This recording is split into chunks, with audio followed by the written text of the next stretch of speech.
What would you sacrifice for a stranger bleeding in the rain? Tonight, I'm taking you into the heart of an African city where ancient power sleeps beneath modern streets, where a simple guard named Marcus Okafor will discover that destiny doesn't ask permission. It simply arrives, desperate and glowing, in a dark alley on the worst night of the storm season. This is a story about courage found in unexpected places, about an artifact so powerful that kingdoms rose and fell in its presence, about 3 souls who will descend into a forgotten city carved from living stone, hunted by something that feeds on hatred and division, something that has waited 500 years for this moment. Before dawn breaks, blood will stain ancient floors. Secrets will claw their way from buried chambers, and one ordinary man will stand between unity and absolute chaos. This isn't just a story. It's a warning. Because what sleeps beneath our cities, what waits in the spaces between what we know and what we've forgotten, it's real. It's patient, and it's hungry. So lock your doors, turn down the lights, and don't look away. Before we begin, drop a comment telling us where you're watching from, and remember to like and subscribe so you don't miss the next story. The Guardian's choice begins now.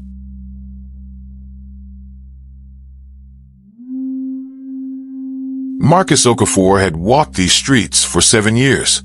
7 years of night shifts. 7 years of breaking up drunken fights, of helping lost tourists, of standing in the rain while the city churned around him like a living, breathing organism that never slept. The capital was a beautiful contradiction. Colonial buildings with crumbling facades stood defiant beside glass towers that scraped the clouds. Street vendors grilled corn and plantains in the shadow of luxury car dealerships. Churches, mosques, and temples shared the same blocks, their calls to worship blending into the city's eternal soundtrack. Marcus loved it, and he hated it. At 32 years old, Marcus had mastered the art of invisibility. That was the survival skill of a city guard. Don't play hero. Don't ask questions about the powerful families who really ran things. Don't get involved in politics that could get you reassigned to the worst precincts, or worse, disappeared. Just patrol your sector. File your reports. Collect your modest paycheck. Go home to your 1-bedroom apartment where the plumbing worked 3 days out of 7, if you were lucky. His sector was District 9, the old merchant quarter, where the city's original market had thrived 2 centuries ago. Now it was a labyrinth of narrow alleys connecting wider avenues, a place where grandmothers still haggled in Yoruba and Igbo, where teenagers gathered on corners, streaming Afrobeats from their phones, where the aroma of jollof rice and suya mingled with diesel fumes and rain-soaked concrete. Tonight, the rain fell like a punishment.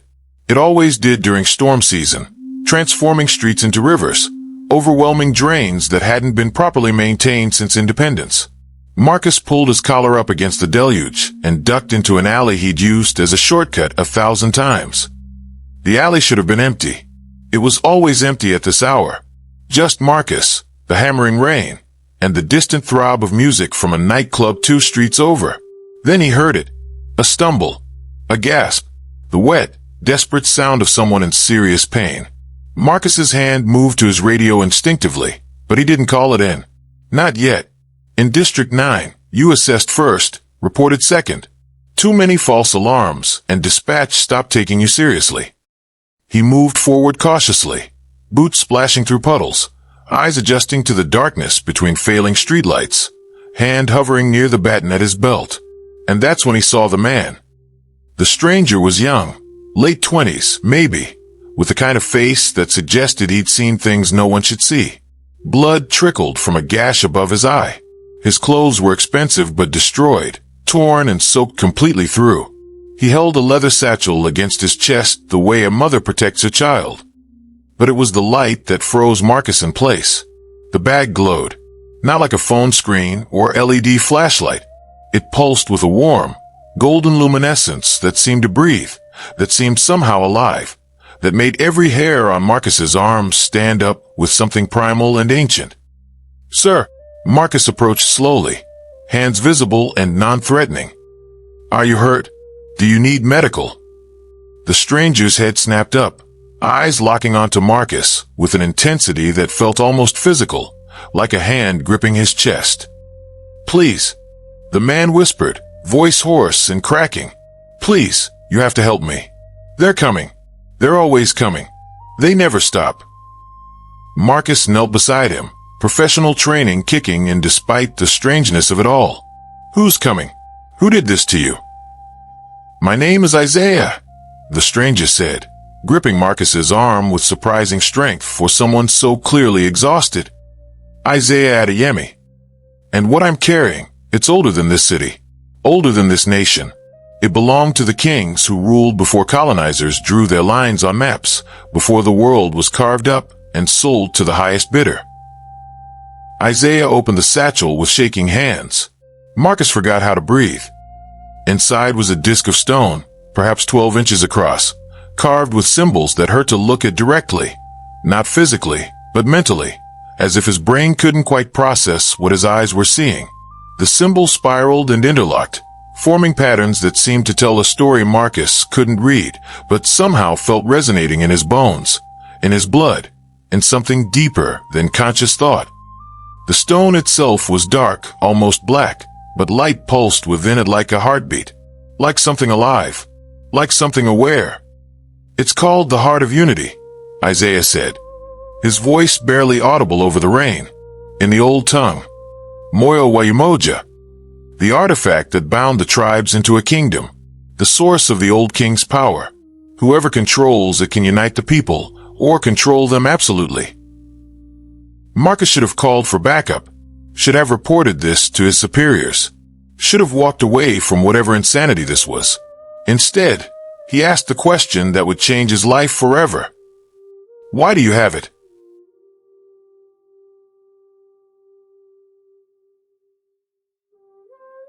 Isaiah's story came out in fragments, between nervous glances over his shoulder, between flinches at every sound that might signal danger.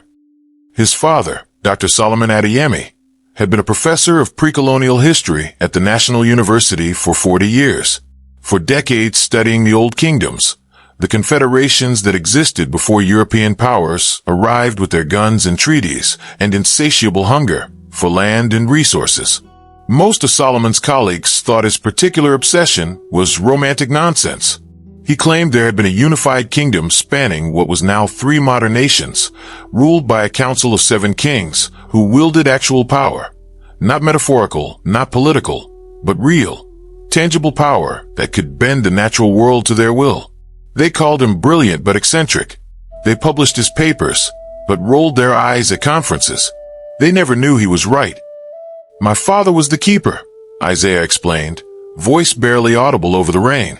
His father before him, and his father before that. A line of guardians stretching back centuries, protecting the heart of unity from those who would use it for conquest instead of harmony. Solomon had died 3 months ago. Heart attack, the doctor said. Natural causes for a man in his 70s who'd lived a full, meaningful life. But in his final hours, delirious with pain in that sterile hospital room, Solomon had pulled Isaiah close and whispered the truth. Someone is coming for it. Someone who knows what it is. Someone dangerous. Someone ancient. He'd pressed the satchel into Isaiah's hands with the last of his strength, made him swear to protect it, to run if necessary, to find someone worthy to help bear this impossible burden. "How will I know who to trust?" Isaiah had asked through tears, watching his father slip away. "The heart will know," Solomon had whispered. "It always knows. It sees what we cannot see." Isaiah had been running ever since. Across the city, through markets and bus stations, sleeping in different places each night. Hostels, park benches, abandoned buildings. Always feeling the eyes on him. Always sensing the pursuit drawing closer. Tonight, they'd gotten too close. 3 men with dead eyes and synchronized movements, tracking him through the rain, like hunting dogs, following a scent. Isaiah had lost them in the narrow alleys of District 9, stumbled into this dead end, collapsed against the wall preparing for the inevitable end. Then Marcus had appeared. "Why me?"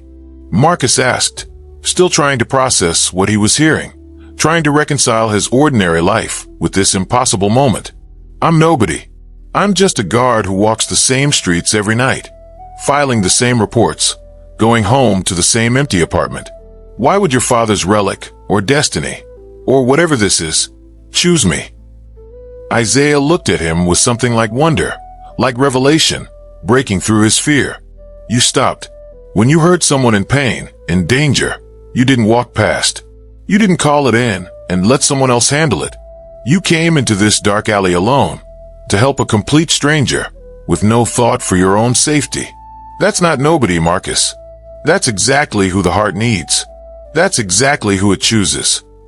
Before Marcus could respond, lightning split the sky, illuminating the alley in stark white light for a fraction of a second.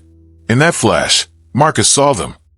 3 figures stood at the entrance to the alley, backlit by the street lamps beyond. They were identical not just in appearance, but in every microscopic detail of posture and stance, in the exact way they tilted their heads slightly to the left, as if listening to something only they could hear, something speaking directly into their minds. The listeners. Marcus had heard rumors about them, whispered in the break room by older guards who'd worked the night shift for decades. Urban legends. People who served something ancient, something that predated the modern city, something that waited in the spaces between reality and nightmare. He'd always thought they were just stories, tales to scare rookie guards. The middle figure stepped forward, water cascading off his shoulders like a cape. When he spoke, it wasn't one voice but many, overlapping and echoing, male and female and neither, young and old and ageless, creating a dissonant harmony that made Marcus's teeth ache. Return what was stolen, keeper's son. Return it to its rightful master, and we will grant you the mercy of a quick end. No pain, no suffering, just sleep. Isaiah's grip tightened on Marcus's arm, fingers digging in painfully. Run, he whispered desperately. Please, you can still. But Marcus was already standing, already stepping between Isaiah and the approaching figures, already making a choice he didn't fully understand but knew in his bones was right. He's under my protection, Marcus said, voice steadier than he felt, steadier than he had any right to feel. This is District 9, my sector, and you 3 need to leave. Now. The figures tilted their heads in perfect unison, that same eerie synchronized movement that sent ice down Marcus's spine. You do not know what you protect, guard. You do not know the weight of what you carry. You do not understand the forces you challenge. Step aside, and you may continue your simple life, your ordinary existence, your safe invisibility. For a heartbeat, Marcus almost did it, almost stepped aside, almost let them take Isaiah and the heart, and whatever cosmic burden came with them. His simple life sounded good right now. Safe, predictable, alive. Then he remembered why he'd become a guard in the first place. He'd been 12 years old, walking home from school through a market much like the one 2 streets over. A woman had been robbed, her purse snatched by teenage thieves who'd scattered into the crowd like roaches. Everyone had watched. Everyone had seen. No one had helped, except one police officer, an old man named Chief Kamau, who'd chased those boys through that market, through alleys and over fences, through obstacles that should have stopped a man his age, until he'd caught them and returned that woman's purse. Marcus had watched the relief flood her face, the gratitude, the way Chief Kamau had waved off her thanks and simply said, "This is what we do. We protect. Not sometimes. Always." Marcus had decided right then what he wanted to be. He'd failed that ideal many times in 7 years. Looked the other way when powerful people broke small laws. Taken the easy path when the hard one seemed too dangerous. Let himself become invisible because it was safer. Not tonight. Not ever again. I said leave, Marcus repeated, voice like iron. The 3 figures exchanged a look, some silent communication passing between them faster than thought. Then, impossibly, they smiled. The exact same smile. At the exact same moment. Predatory and patient and utterly terrifying. As you wish, guard. But know this. Our master has already found you. The listener hears all thoughts in this city. Your fear. Your doubt. Your courage. All of it feeds the hunt. You cannot hide from what hears your very thoughts. You cannot run from what knows your every fear. You can only delay the inevitable. They turned and walked away, disappearing into the rain as if they'd never been there at all, as if they'd been nothing more than shadows given temporary form.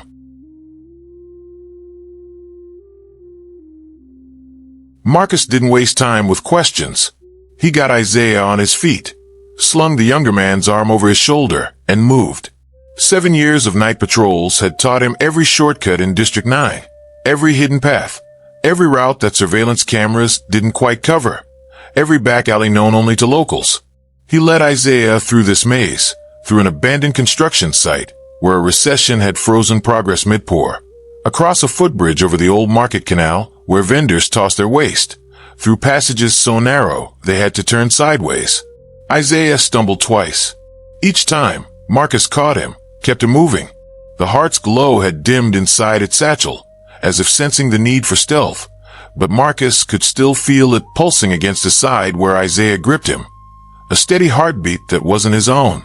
They reached Mwangi's garage just after midnight.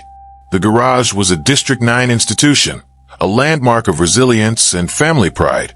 Old Emmanuel Mwangi had started it in 1952, fixing colonial officers' cars during the day while secretly supporting the independence movement at night, saving every shilling until he could buy the property outright. His son Barisa had expanded it, added modern equipment, hired skilled mechanics from the neighborhood. His grandson Daniel kept it running now, though the neighborhood had changed dramatically. Though most customers had moved to modern dealerships with air conditioning and digital payment systems. But Daniel's garage had something those sterile places would never have: loyalty, history, trust, and secrets. Marcus knocked 3 times, paused, knocked twice more. The old code, a signal they'd established years ago when Marcus had helped Daniel's nephew avoid some trouble that would have destroyed his future.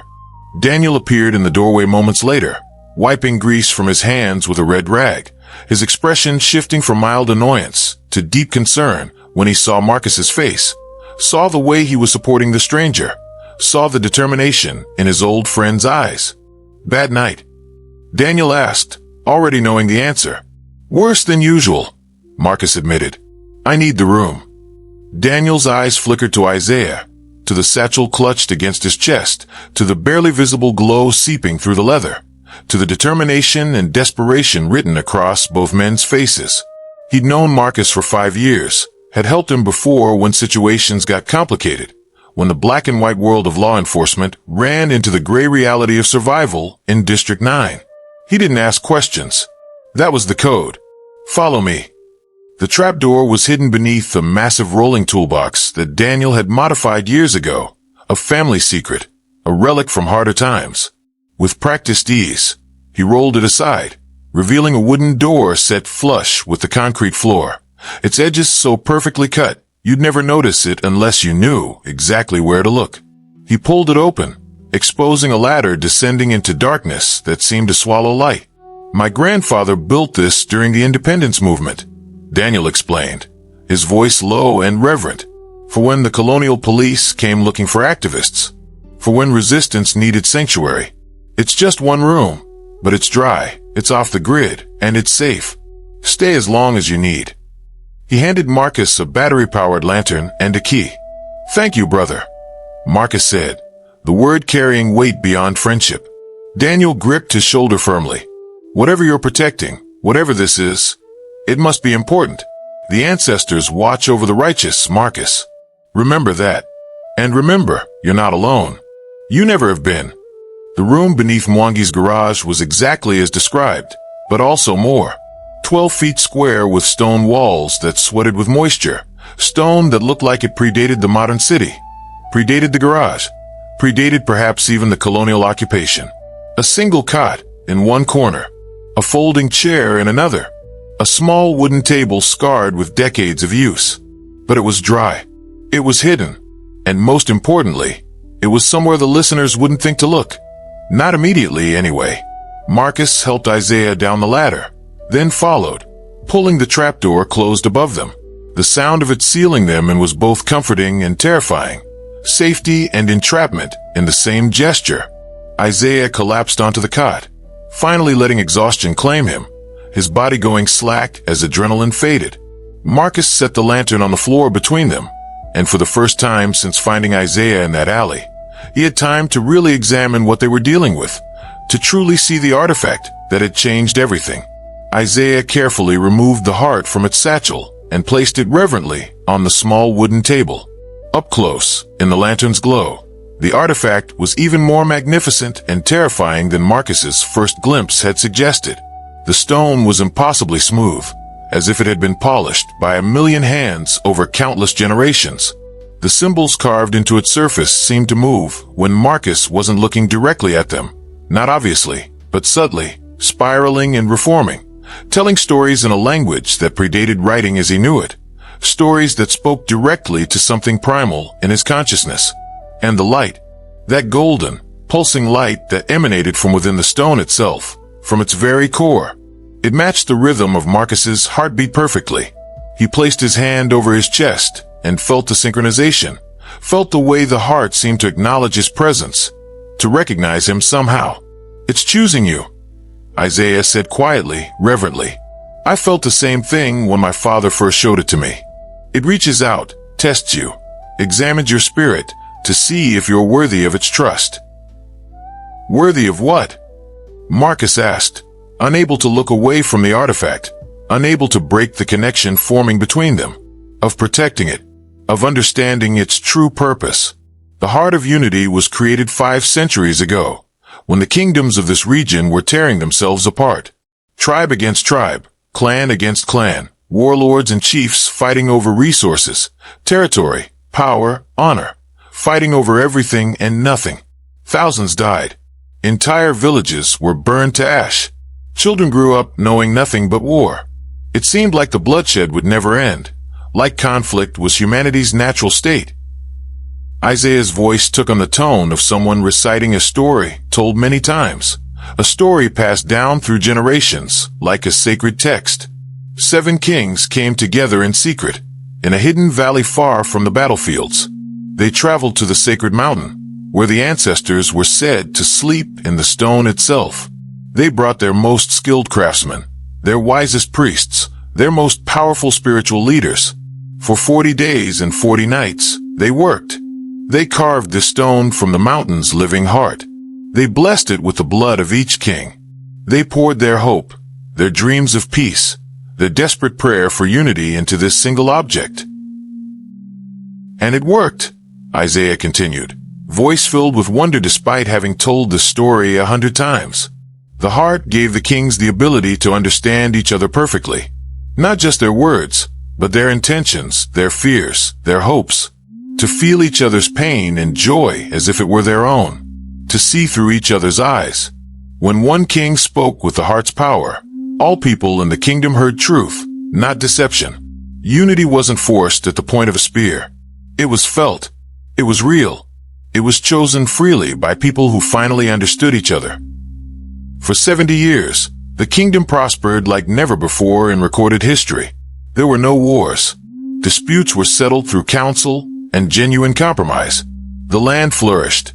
People created art that would make angels weep, built cities that harmonized with the natural landscape, developed systems of mathematics and astronomy and medicine that would later be dismissed as myths because European colonizers refused to believe Africans had achieved such sophistication without their guidance.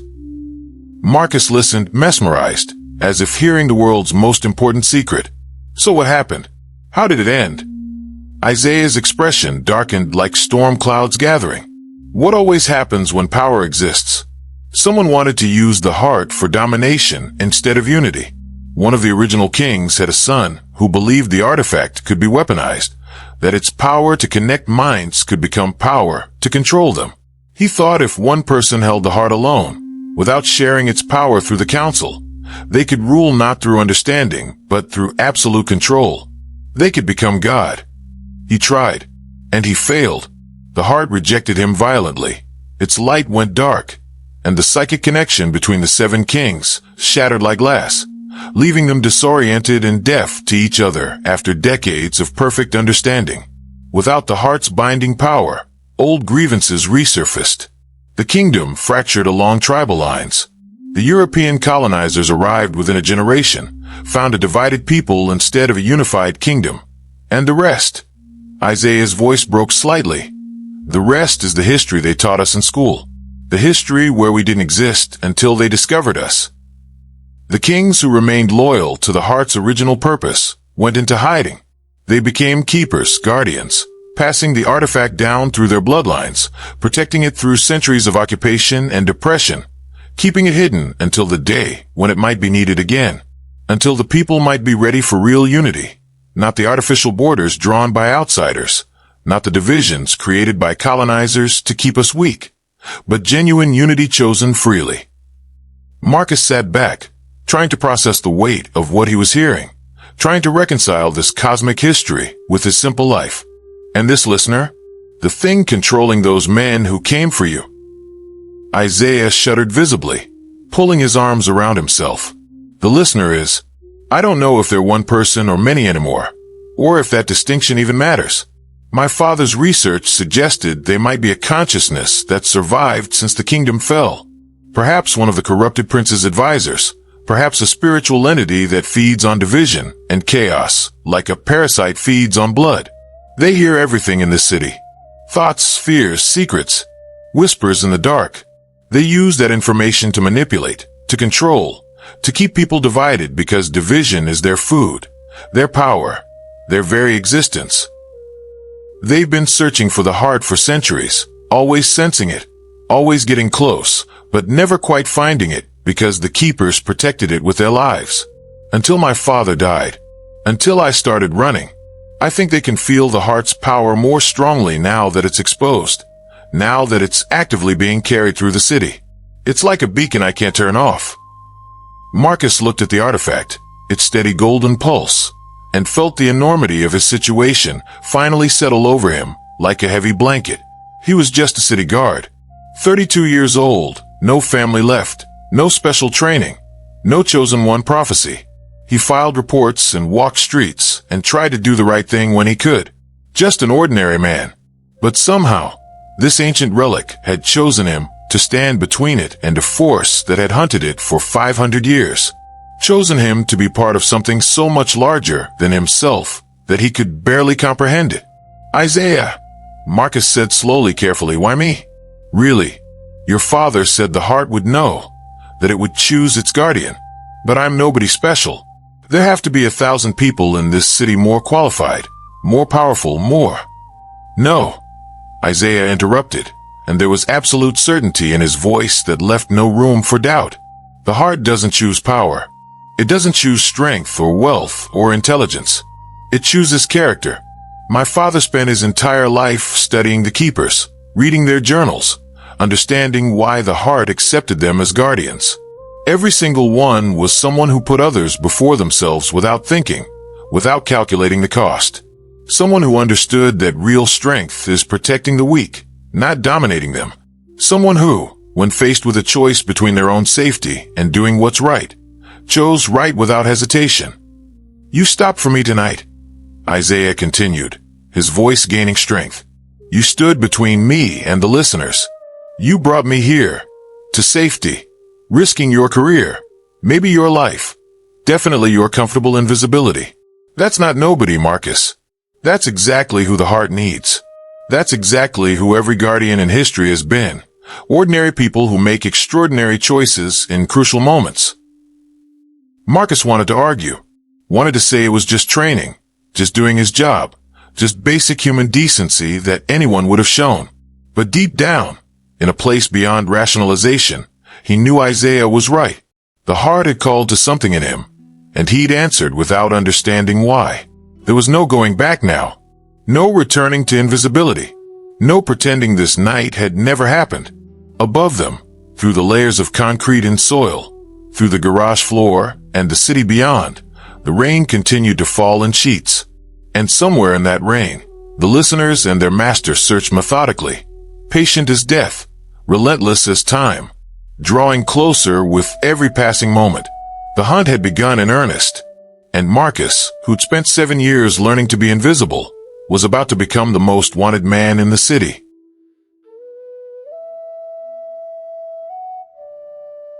Marcus didn't sleep, couldn't sleep. He sat in that underground room, watching the heart pulse like a second heartbeat, watching Isaiah drift into fitful dreams punctuated by whispered words and languages Marcus didn't understand, and thinking about every decision that had led him to this moment. Around 5 in the morning, his radio crackled to life. It shouldn't have worked down here. They were below ground level, surrounded by stone and concrete, cut off from the communications grid. But the radio sparked to life anyway, static resolving into a voice, not dispatch, not any voice he recognized from the force. "The guard who stands in shadows," the voice said, neither male nor female, carrying an accent he couldn't place. "The keeper's unexpected champion. You are not alone in this fight." Marcus grabbed the radio, thumb hovering over the transmit button. "Who is this? How did you?" "Rooftop. 3 blocks north. The old textile factory. Come alone. Come now. Time is shorter than you think, and the listener's net is closing." The radio went dead, nothing but static, then silence. Marcus looked at Isaiah, still sleeping, exhausted beyond measure. He looked at the heart, pulsing steadily on the table. He looked at the trapdoor above, the only exit from this sanctuary that suddenly felt like a trap. Every instinct screamed this was a setup. The listeners had found them, were luring him out, would take to heart the moment he emerged into daylight. It was too convenient, too perfect. But something else whispered beneath the fear, a knowing, a certainty that felt like it came from the artifact itself, from that golden pulse that had synchronized with his heartbeat. Trust. Marcus made his decision. He checked that Isaiah still had his phone, wrote a quick note explaining where he'd gone, and climbed the ladder toward whatever waited above. Daniel was already at work when Marcus emerged, the garage echoing with the sound of an engine being rebuilt, the smell of oil and metal and honest labor. He looked up when Marcus appeared, read something in his friend's face. "Trouble. Always," Marcus said, managing a tired smile. "Keep him safe. If I'm not back in 2 hours, I'll handle it," Daniel promised, no questions asked. "Go do what you need to do, brother." The old textile factory loomed against the brightening sky like a monument to industrial decline. 5 stories of broken windows and rusted metal, condemned for a decade, scheduled for demolition that never came because someone's cousin owned the property and kept delaying the permits through bureaucratic manipulation. Marcus had patrolled past it 1,000 times, but never entered. Guards avoided the place by unspoken agreement. It had become a haven for squatters, addicts, anyone seeking shelter from the city's judgment and the law's reach. Too dangerous, too unpredictable, too much trouble for their modest salaries. He went in anyway, hand resting on his baton, every sense alert. The stairs were treacherous death traps, metal groaning under his weight, entire sections missing or rusted through, handrails that came away in his hand when he tried to use them. Marcus climbed carefully, testing each step before committing his weight, his hand on the wall until the wall itself became unreliable and crumbling. By the time he reached the 5th floor, sweat soaked his uniform despite the morning cool, his legs burning from the climb. The roof access was a rusted door hanging on one hinge, swinging slightly in the wind. He pushed through cautiously, hand on his baton, and found himself facing someone who'd been waiting for him. She stood near the edge of the roof, silhouetted against the rising sun, balanced on the narrow ledge with the confidence of someone who'd done it 1,000 times, someone for whom falling was never a concern. The woman was perhaps late 30s, but her eyes suggested centuries. She had the kind of presence that made you forget to breathe, that commanded attention without demanding it. Her hair was braided intricately, woven with small silver beads that caught the early light. She wore a long coat that might have been modern or might have been from another era entirely, timeless in its design. "You came," she said, her voice like wind through leaves, like water over ancient stone, musical and powerful simultaneously. "Good. The heart chose well. Better than I dared hope." Marcus stopped 10 feet away, hand instinctively moving toward his radio, toward some connection to the official world he understood. "Who are you? How did you contact me on that frequency?" "I have many names," she said, turning to face him fully, and her eyes were indeed ancient, filled with knowledge and sorrow and fierce determination. "The street children call me the Rooftop Oracle. The old families call me Grace, Daughter of Grace.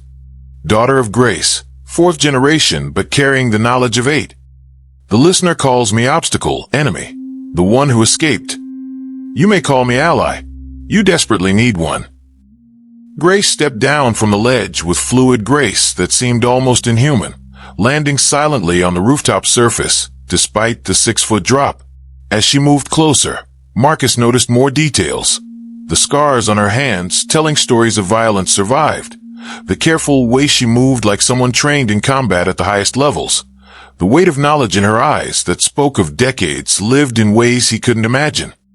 I know what you're carrying, she continued, closing the distance between them with measured steps. I know what haunts you. I know the history you've inherited, whether you wanted it or not. And I know that without help, you and Isaiah Adeyemi will be dead before the sun sets tonight. The listener is mobilizing everything. Every vessel, every agent, every resource accumulated over 5 centuries. This is their moment. Marcus's jaw tightened, his natural skepticism warring with desperate hope. You said you're an ally. Prove it. Tell me something only an ally would know. Grace tilted her head, considering him with those ancient eyes, and for a moment Marcus felt like a book being read, every page of his life examined in an instant. Very well. Isaiah's father, Dr. Solomon Adeyemi, didn't die of a heart attack. The listener sent someone to him, someone who appeared as an old colleague, a trusted friend from his university days. They spoke for 3 hours about his research, about the old kingdoms, about myths and legends. And when Solomon's guard was down, when he drank tea laced with a compound that mimics cardiac arrest perfectly, they asked him where the heart was hidden, where his son was hiding. Marcus felt his stomach drop, felt ice flood his veins. He was murdered, assassinated. He died protecting the secret. Grace corrected gently but firmly. He refused to give them what they wanted, even as his heart failed, even as his body betrayed him, even as his son rushed him to the hospital. His last words to Isaiah were instructions, not apologies or regrets. He chose to die rather than betray his sacred duty, rather than endanger his son further. That's the kind of strength the keepers possess. That's the sacrifice they make. The question is, her eyes locked onto his, do you possess it? She moved to the edge of the roof again, gesturing for Marcus to join her with an elegant motion. Reluctantly, fighting every self-preservation instinct, he did, looking out over District 9 as it woke to another day, oblivious and beautiful. Market vendors arranging their goods in colorful displays. Children in school uniforms walking in groups, laughing. Buses belching black smoke as they navigated congested streets. The city he'd sworn to protect, completely unaware of the battle being fought for its future, for its very soul.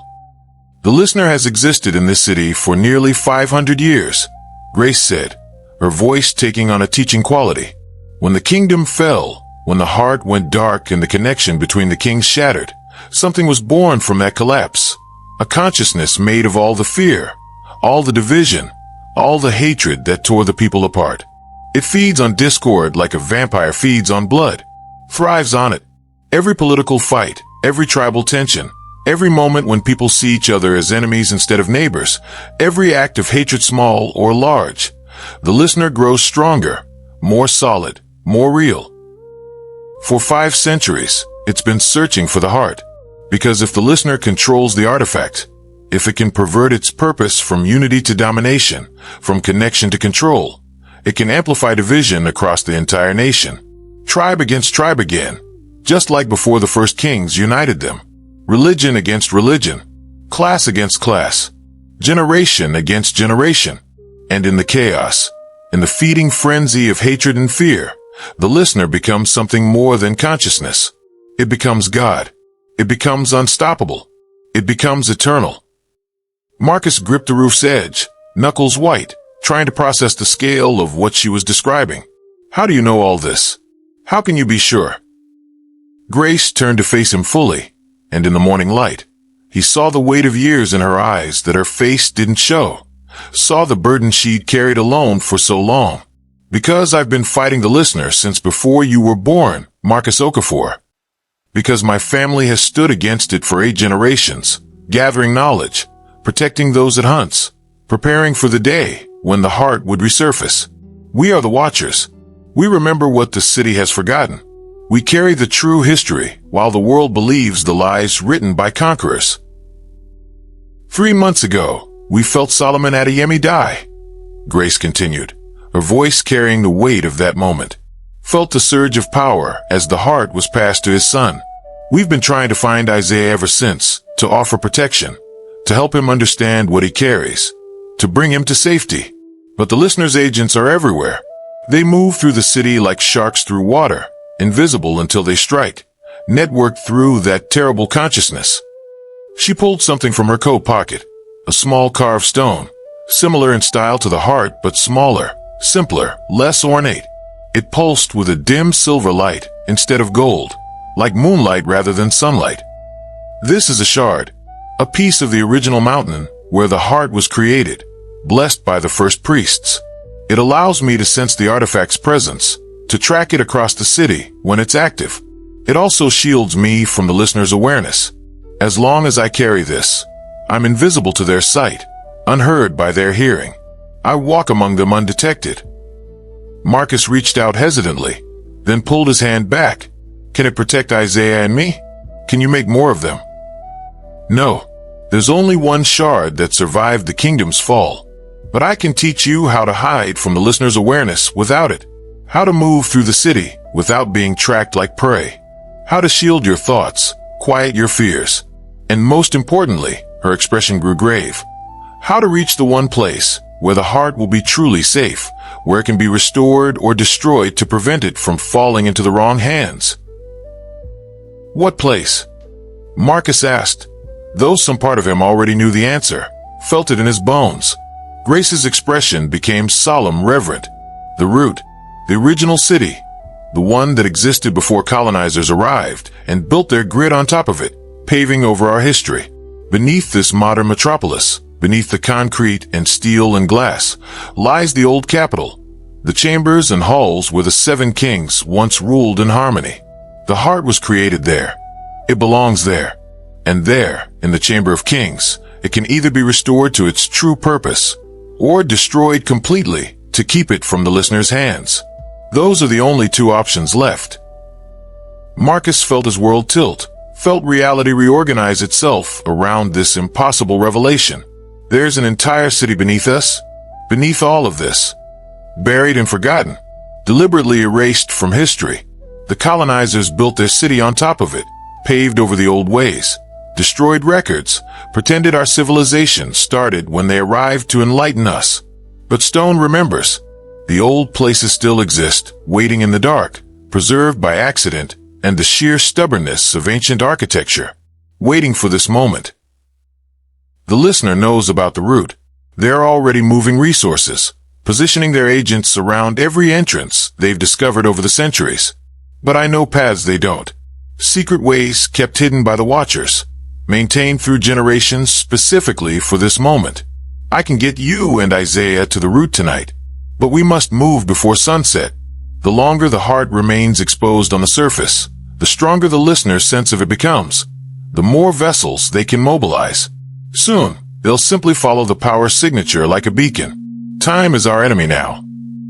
Marcus's mind raced, trying to keep up with the impossible becoming real. Everything was moving too fast. Yesterday, he'd been walking his patrol, filing reports, living his simple invisible life.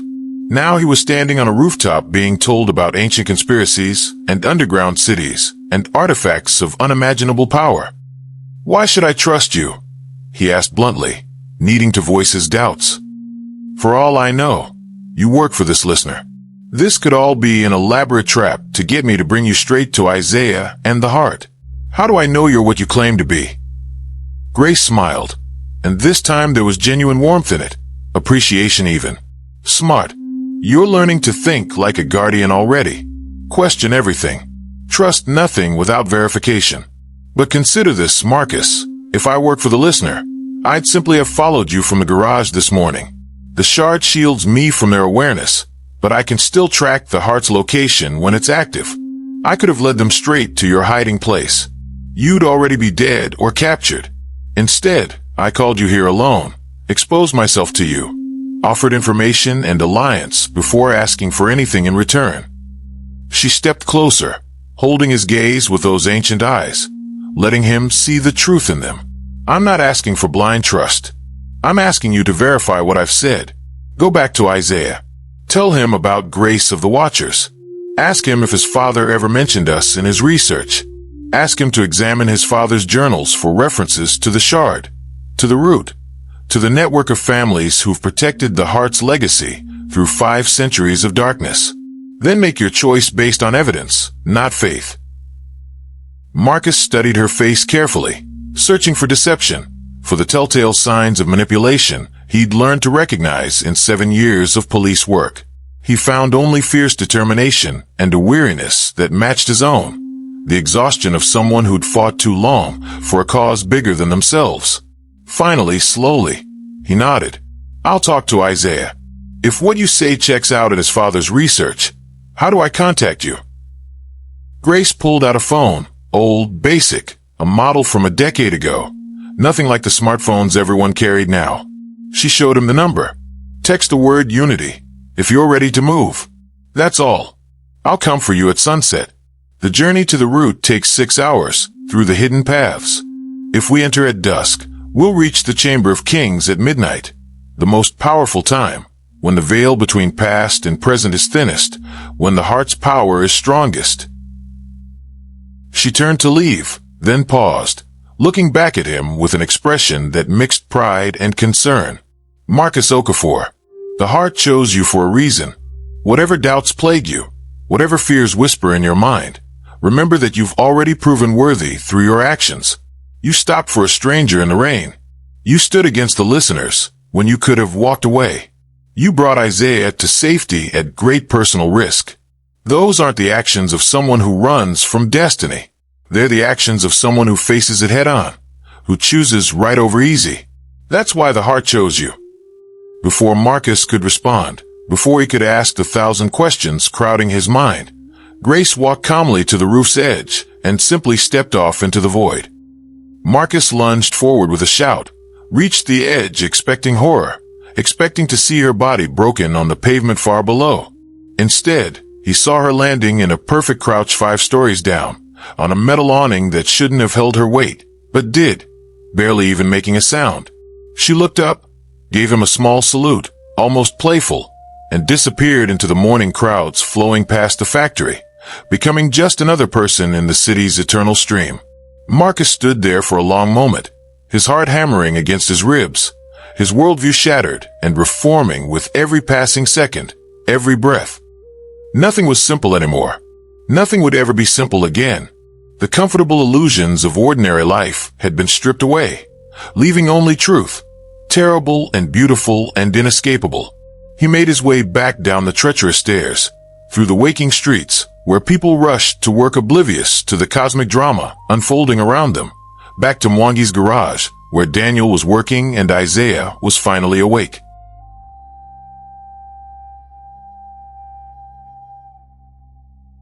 Isaiah looked up as Marcus descended the ladder, relief flooding his face so completely that it transformed his features.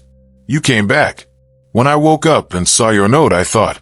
He stopped, shook his head, unable to finish the sentence.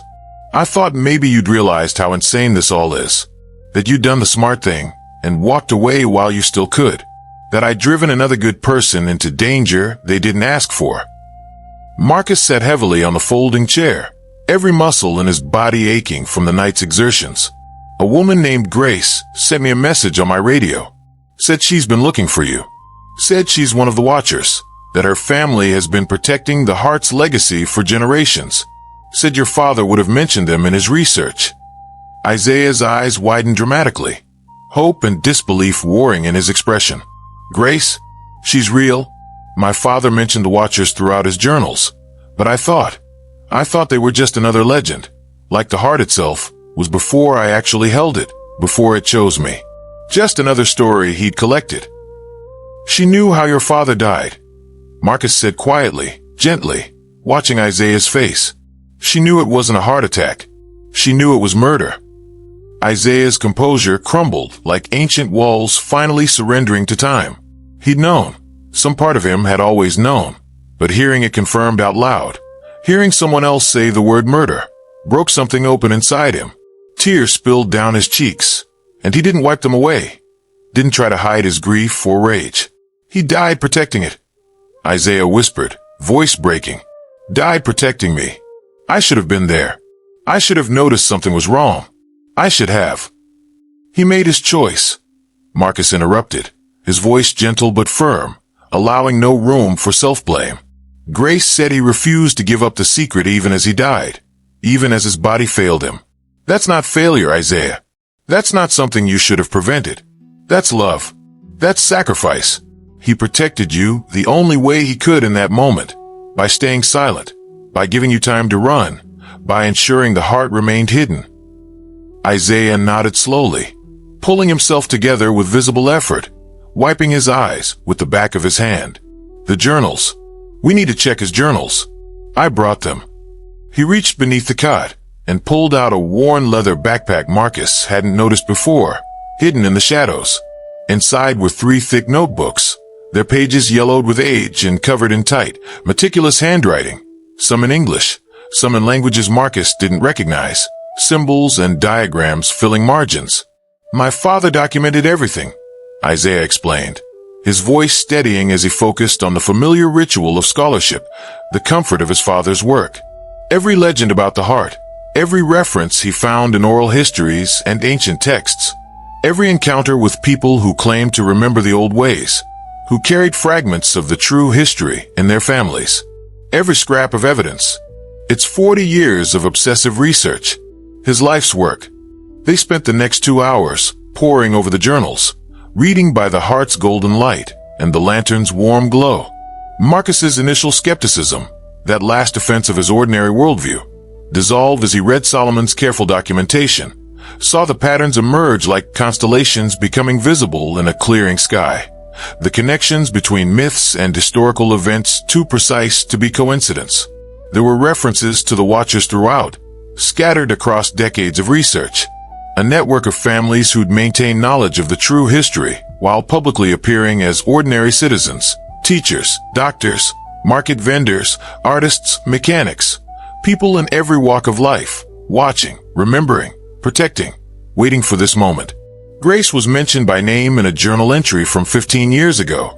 The ink faded, but the words still clear. Met with Grace today. Solomon had written in his precise script, asterisk 4th generation watcher, but carries knowledge of 8 generations past, an unbroken chain of memory, confirmed existence of the root. I've spent 20 years thinking it was metaphorical, symbolic, but she's been there. Walked those ancient streets, seen the old throne room with her own eyes. Says the heart's pedestal still stands in the Chamber of Kings, waiting for its purpose to be fulfilled. The way down is through the old market quarter, beneath the foundation stones that colonizers built upon without knowing what lay below. She's mapped 3 entrances, but warned 2 are compromised. The listener knows them, watches them. We'll document the 3rd tomorrow. The next page showed a hand-drawn map of District 9 in brown ink, remarkably detailed, showing streets and buildings with careful precision. 3 X marks were visible at different locations. One was circled in faded red ink, placed directly over what appeared to be an abandoned well in the oldest part of the market. Isaiah traced the map with his finger, his touch reverent as if touching his father's hand. I remember this. My father took me to the market when I was 12, showed me this well. I thought it was just a history lesson, just him being the eccentric professor everyone said he was. But he was showing me the way down. He was preparing me even then, giving me the knowledge I'd need years later, without telling me why. He knew. He always knew. Marcus studied the map intently, comparing it to his mental layout of his patrol route, the streets he'd walked for 7 years, suddenly taking on new significance. I know this well. It's in the old market, tucked behind the spice merchants in the section they call the Ancient Quarter. City condemned it 20 years ago for safety reasons, but no one ever filled it in. There's a metal grate over it, rusted shut, or so it appears. Not shut, Isaiah corrected, a small smile breaking through his grief. My father said it looks rusted, deliberately maintained to appear unusable, but the lock is kept functional by the Watchers. Grace would have the key, would know how to open it without drawing attention. They continued reading, turning pages carefully, absorbing Solomon's life work. The journals detailed the listener's nature with the precision of a scientist studying a particularly dangerous organism. How it had evolved from a pure entity of consciousness into something more sophisticated, more dangerous. How it could split its awareness among multiple hosts, controlling them like puppets, seeing through their eyes, speaking through their mouths, hearing through their ears. A distributed intelligence networked through human vessels. The three identical men who'd confronted Marcus weren't brothers or clones or even related. They were vessels, emptied of their original consciousness, filled with fragments of the listener's will, becoming extensions of its terrible awareness. But there was hope in the journals too, fragile but real. Solomon had documented the heart's true power with the enthusiasm of someone who'd spent his life searching and finally found truth. How it could be reactivated if brought to the root, if presented in the Chamber of Kings at the right time, midnight, when the veil between worlds was thinnest. How the person carrying it must possess the qualities the original 7 kings had valued above all else: courage, selflessness, wisdom, compassion, justice, unity, and sacrifice. 7 virtues, Marcus read aloud, his voice quiet in the stone chamber. 7 kings. 7 trials before the heart accepts a new guardian. 7 tests that have turned away hundreds over the centuries. My father believed the trials were automatic, Isaiah said, pointing to a passage near the end of the second journal, that anyone who carries the heart to the root will face them, one after another, in the old chambers.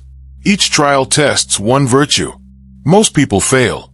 The listener would definitely fail. It embodies the opposite of everything the heart represents. It's division personified, hatred given form. But someone pure of heart, someone worthy. Isaiah looked at Marcus meaningfully, his eyes reflecting the heart's golden glow. Someone the heart has already chosen. They might succeed. They might become the first true guardian in 500 years. Marcus felt a weight of expectation settling over him like a physical thing, like armor he hadn't asked for but couldn't refuse. I'm not pure of heart. I'm just a guard who made one decent choice in an alley. I've made 100 bad choices before that. Looked away when I should have intervened. Taken the easy path when I should have stood firm. I'm not some hero from legend. You made one decent choice, Isaiah agreed, his voice gaining strength and certainty. Then another. Then another. That's what purity of heart means, Marcus. Not perfection. Not being flawless. But choosing right even when it's hard. Even when you're afraid. Even when walking away would be easier and safer. The heart doesn't choose heroes. It creates them from ordinary people who make extraordinary choices in crucial moments. That's what every guardian in history has been. Marcus stood abruptly, paced the small room like a caged animal, trying to organize his thoughts, trying to find a rational argument that would let him escape this impossible responsibility. Everything Grace had said was confirmed in these journals. Everything she'd offered was exactly what Solomon had documented as necessary. The path to the root, the need to move tonight, the trials waiting in the Chamber of Kings, the midnight timing.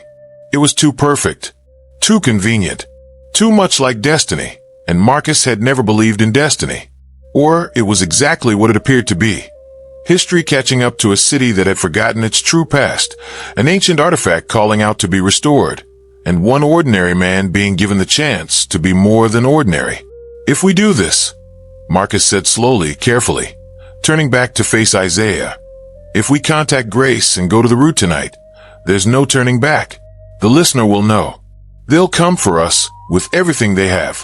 Every vessel, every agent, 5 centuries of accumulated power and hatred. We could die down there in the dark, and no one would ever know what happened to us. They're already coming, Isaiah pointed out with grim pragmatism. At least in the root, we have a chance. At least there. The heart can be protected or destroyed before it falls into the wrong hands. Up here, on the surface, we're just delaying the inevitable, running until we can't run anymore. I don't want to spend my life running from my father's legacy. I want to honor it. Marcus thought of his simple life, his patrol route, his empty apartment, his invisible existence that had felt both safe and suffocating. A life where nothing mattered because he'd made sure nothing could matter, where he'd chosen safety over significance. Then he thought of Chief Kamau, the old police officer who'd chased thieves through a market to return a stolen purse, who'd risked his life for strangers without hesitation, who'd said, "This is what we do. We protect." He thought of Isaiah, entrusted with an impossible burden by a dying father, carrying it with courage despite his terror. He thought of Grace, fighting an ancient evil for longer than he'd been alive, never giving up, never surrendering. He thought of the city above them, going about its day, divided by invisible forces that fed on hatred, unaware that something better was possible, that unity wasn't a naive dream, but an ancient reality waiting to be restored. "Okay," Marcus said, the word feeling like a key turning in a lock, opening a door that could never be closed again. "We do it. We contact Grace. We go to the root tonight, but we do it smart. We plan, we prepare, and we accept that we might not come back. We might die in the attempt. We need to be clear about that."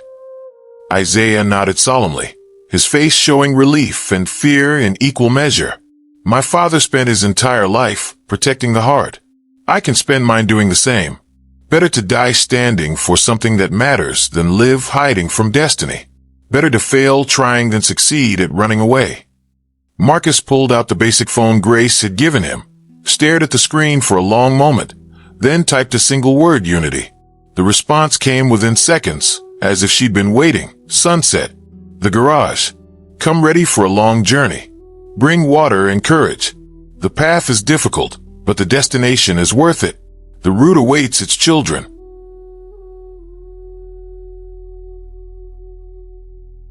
The hours between sending that text and sunset felt like days, like weeks, each minute stretching elastic and taut with anticipation and dread. Marcus and Isaiah remained in the underground room, taking turns resting though neither could truly sleep, going over the journals again and again, studying maps of the old city that Solomon had painstakingly reconstructed from fragments and oral histories and archaeological speculation. Daniel brought them food and water periodically, asking no questions, but clearly understanding the gravity of what was happening. Above them, the city continued its rhythm, but something was changing, shifting wrong.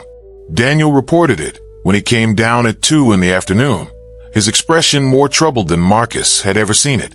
"Strange things happening out there," he said, setting down containers of rice and stewed chicken. "Power outages in 3 districts. Not scheduled, not explained. City officials are calling it equipment failure, but all 3 districts form a perfect ring around this one. Around District 9. Like they're creating a perimeter." Marcus felt ice flood his veins, cold certainty. "They're boxing us in. Cutting power, so their vessels can move in the darkness, so surveillance cameras go down, so normal security measures fail. Creating chaos so they can operate without witnesses." "There's more," Daniel continued, his voice low and urgent. "Police scanners going crazy. More traffic than I've heard in years. Reports flooding in of suspicious individuals moving through the district. All matching the same descriptions, tall, moving in synchronized groups, eyes wrong. Dispatch keeps telling units to disregard, says they're getting false calls. But I know some of those officers, Marcus. They're good people. They don't make false calls. They're seeing something real and being told to ignore it." Isaiah stood abruptly, moving to the heart as if drawn by instinct. As if sensing the increased danger, it pulsed brighter, its golden light filling the small room with warmth that pushed back against the growing cold of their fear. "They know we're here," Isaiah said, voice tight with controlled panic. "Not precisely. They can't pinpoint the exact location because of a stone and the depth, but close enough. They're flooding the district with vessels, searching building by building, following the faint traces of the heart's power, like bloodhounds following a scent." "How long do we have?" Marcus asked, already knowing the answer wouldn't be good. Daniel shook his head grimly. "Hard to say with certainty, but if I had to guess, they'll find this place by nightfall. The garage isn't exactly hidden, it's a landmark.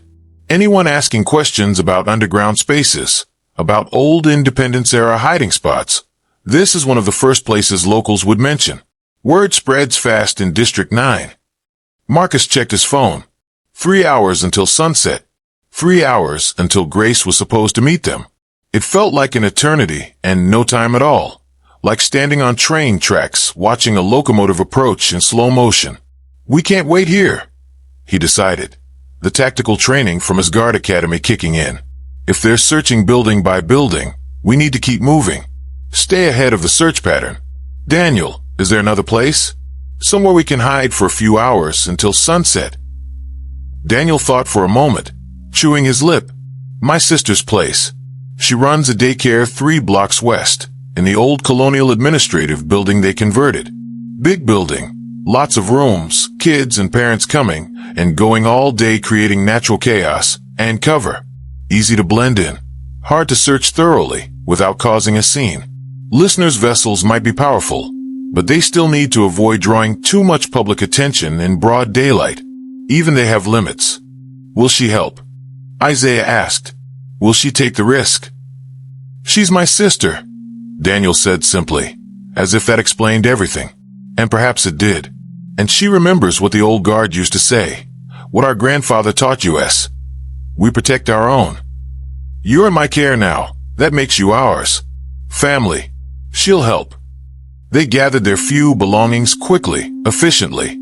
Isaiah carefully placed the heart back in its satchel, and immediately the room felt darker, colder, as if something vital had been removed. Marcus checked his guard radio, still working, though he wouldn't use it unless absolutely necessary. Every transmission could be intercepted, traced, used to triangulate their position. They emerged from the garage one at a time, carefully, deliberately. Daniel first, casual, just a mechanic taking a break, stretching in the afternoon sun. Then Isaiah, hunched and moving quickly, looking like any young man hurrying through the afternoon heat. Finally Marcus, who changed out of his guard uniform into civilian clothes Daniel had provided. A simple shirt and jeans that made him anonymous, invisible again but in a different way. The streets of District 9 felt different in daylight, charged with tension Marcus could feel, but not see.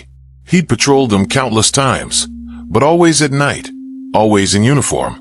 Now, dressed as a civilian, moving with purpose but trying to remain unremarkable, he saw the neighborhood through new eyes. The old women selling vegetables from tarps spread on the sidewalk, their faces etched with decades of survival and resilience. The teenagers on corners, some dealing drugs, some just existing, trying to find their place in a city that offered them so few options. The businessmen and women in modest clothing, heading to modest jobs, living modest lives full of private dreams and quiet dignity. Street vendors, calling out their wares in multiple languages. Children playing in alleys, making joy from nothing. These were the people he'd sworn to protect. This was the city that didn't know an ancient war was being fought in its shadows, fought over its very soul. They were halfway to the daycare when Marcus spotted them. 2 vessels, standing at an intersection like statues, perfectly still while people flowed around them like water around stones, the crowd unconsciously avoiding them without knowing why. Their heads turned in perfect unison, scanning the crowd with mechanical precision, their eyes that strange amber color that marked them as no longer human, no longer themselves. Marcus grabbed Isaiah's arm gently but firmly, pulled him toward a fruit seller's stall, pretending to examine mangoes while keeping the vessels in his peripheral vision, his heart hammering against his ribs. Don't look directly at them, he murmured. 2 of them. 11 o'clock. Searching. Isaiah's hand went instinctively to the satchel, pressed it closer to his chest. Can they sense it? Even shielded like this? I don't know. Your father's journals said the satchel provides some protection, but if they get close enough, if they have a clear line of sight.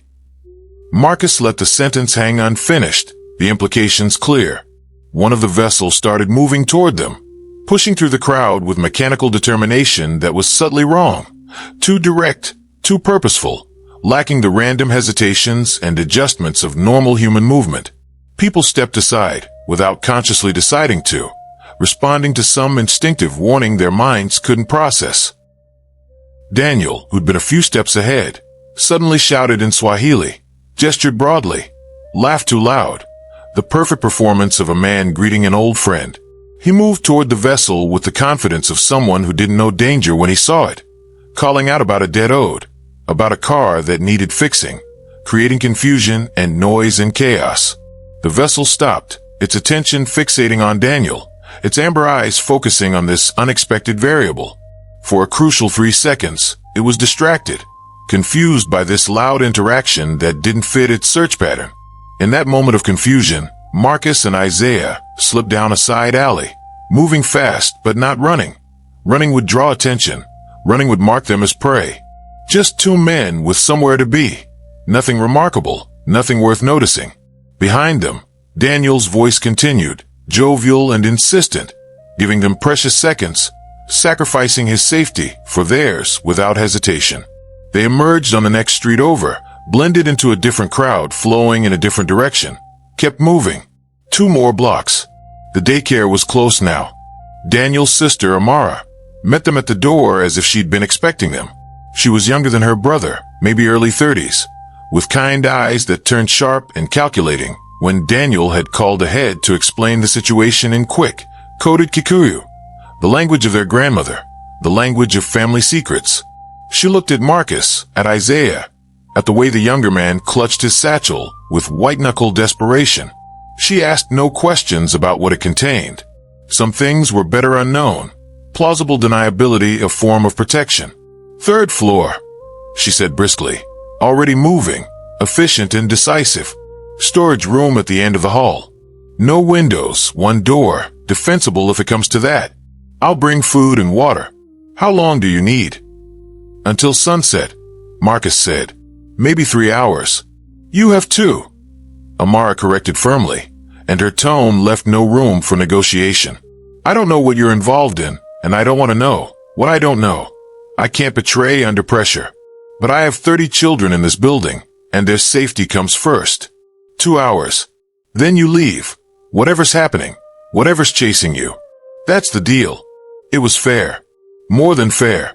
It was compassionate pragmatism.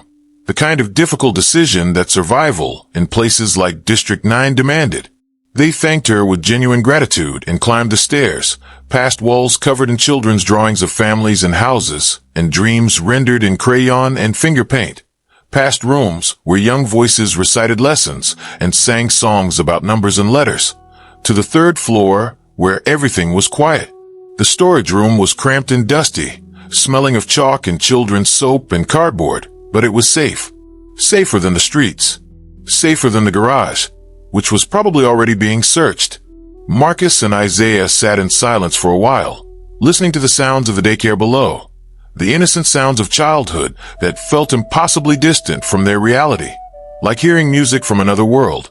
Laughter, questions, songs, the sounds of a future worth protecting. I'm sorry, Isaiah said finally, breaking the silence. I'm sorry you got pulled into this. You were just doing your job, helping someone in need, and now you're risking everything for a cause you didn't ask for. It's not fair. Stop, Marcus interrupted, his voice kind but firm. I made my choices. Every single one of them. No one forced my hand. I could have walked away at any point. In that alley, at the garage, this morning. I chose to stay. I chose to help. Those are my decisions, my responsibility. He paused, thinking of his mother's words, a memory surfacing like a gift. My mother used to say that destiny doesn't come looking for you unless you're capable of handling it. I never believed her. I thought it was just something she said to make me feel better about our circumstances. But maybe I need to start believing. Isaiah managed a small smile despite everything. Your mother sounds wise. She was. Cancer took her when I was 19. Aggressive, fast. I became a guard partly because of her in a way. She always said our family had a duty to serve, to protect, to stand for others. I just chose the most literal way to do it. Put on a uniform and walk streets. But maybe that was preparation. Maybe it all led here. They talked for the next hour, swapping stories, learning about each other beyond the crisis that had bound them. Isaiah spoke of growing up in his father's house, surrounded by artifacts and books and maps, learning languages most people had forgotten existed, always feeling different from other children who played while he studied symbols and oral histories. Marcus talked about his mother's market stall, how he'd helped her sell fabric after school, learning to read people, learning to spot trouble before it arrived, developing the skills that would later make him a good guard. Two men from different worlds, connected by an artifact older than either could comprehend, older than their nations, older than the divisions that had been imposed upon them. The phone buzzed, breaking their moment of peace. Grace's message: on my way. Be ready to move fast. The listener knows something is happening. Vessels converging on District 9 from every direction. They've never mobilized like this. Whatever happens, don't let them take you alive. Death is preferable to what they'll do. The message was sobering, chilling. Marcus showed Isaiah the screen. The younger man nodded grimly, straightened his shoulders, began checking his shoes and clothing, preparing mentally and physically for a journey that might be his last. Another message arrived: Daniel is safe. He led them on a chase through the market like his grandfather used to do during independence. Lost them in the crowds. He'll meet us at the well. He's proven his courage today. Relief flooded through Marcus, warming him from the inside. Daniel had risked everything for them, and he'd survived. One small victory in a war that had just begun. They descended the stairs as children were being collected by parents at day's end, slipping into the chaos of ending day routine. The controlled pandemonium of 30 children being signed out and handed over. Parents asking about their day. Teachers giving reports. The normal, beautiful chaos of life continuing. Amara met them at the door, pressed a small bag into Isaiah's hands, food and water for the journey. Supplies gathered without being asked. She spoke quietly, urgently, her hand lingering on Isaiah's arm for a moment. Whatever you're protecting, whatever burden you carry, it matters. I can feel it. The air feels different today, charged somehow. Go with the ancestors' blessing. Go with courage. And if you can. She paused, choosing her words carefully. If you can, come back. Let us know you survived, even if we never understand what happened. The sun was setting as they stepped onto the street, painting the sky in shades of orange and red and deep purple, the kind of sunset that made the city beautiful despite its poverty and struggle. In that golden light, Marcus saw Grace approaching from the south, moving like a shadow despite the crowds, her presence somehow both obvious and invisible depending on who was looking. Those who needed to see her did, those who shouldn't didn't. She reached them, assessed them both with those ancient eyes, nodded once in approval. The well. Now, move quickly but don't run. The listeners' vessels are in the district, but they're searching the wrong areas. They're concentrating on government buildings and official structures, places of power. They can't imagine we'd hide in plain sight, among the people. We have a window, but it's closing fast. 20 minutes at most. They moved together through the changing light.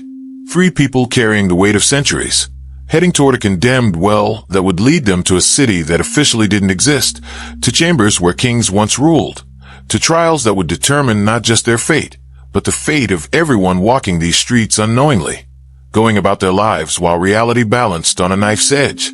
The old market was closing for the evening, the daily ritual of shutdown, vendors packing up their goods with practiced efficiency, covering their stalls with tarps and metal sheets. The smell of grilled meat and spices, still heavy in the air mixing with diesel fumes, and the earthy scent of rain that threatened on the horizon but hadn't yet fallen. Grace led them through the maze of stalls with the confidence of someone who'd walked this path 1,000 times, past the spice merchants with their pyramids of colorful powders, turmeric and cayenne and curry creating a rainbow, past the fabric sellers with their bolts of ankara and kent cloth hanging like flags, past the metalworkers hammering out their final pieces of the day, creating a rhythmic music. The well was exactly where Solomon's map had indicated, tucked behind 3 spice merchant stalls in the ancient quarter, the oldest section of the market where the original city's boundaries had been. A circular stone structure, perhaps 4 feet in diameter, covered by a rusted metal grate that looked like it hadn't been moved in decades, like something forgotten and left to decay. Grace knelt beside it, produced a key that seemed too modern, too clean for the ancient lock. But when she inserted it into what appeared to be solid rust, something clicked deep within the mechanism. Precision engineering hidden beneath deliberate neglect. The grate lifted smoothly, silently. revealing darkness below that seemed to swallow light, that seemed bottomless. Daniel appeared from behind a fabric stall, slightly out of breath, but grinning with the adrenaline of survival. "Gave them quite a run," he said, pride evident in his voice. 3 vessels, chasing one clever mechanic through the market. They're fast. I'll give them that. Faster than any human should be. But they don't know the shortcuts like someone who grew up here, who played hide and seek in these alleys as a child. Grandmother's ghost was watching over me today. "Thank you, brother," Grace said, and Marcus heard real warmth in her voice. Respect and gratitude. "You've proven your courage. Guard the entrance. Give us 10 minutes head start, then seal it behind us. If vessels come, play confused. You're just a mechanic who works nearby. You never saw us. Can you do that?" "With my eyes closed," Daniel promised. Daniel gripped Marcus's shoulder firmly. "Brother to brother, warrior to warrior.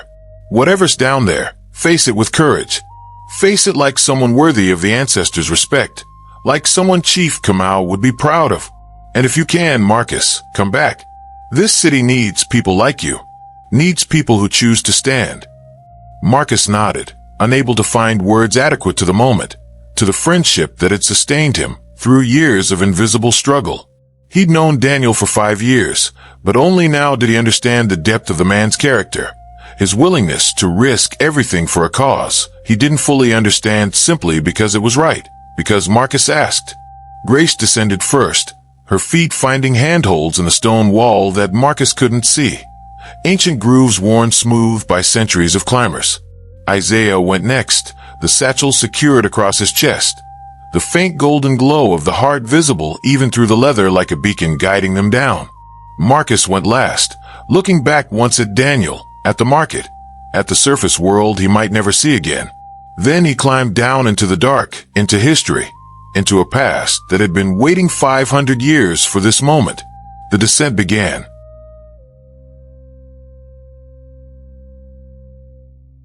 The well descended 30 feet through stone that grew older and more weathered the deeper they went. Marcus's hands found the carved handholds Grace and Isaiah used, grooves worn into the rock, smooth from the touch of countless hands over countless years.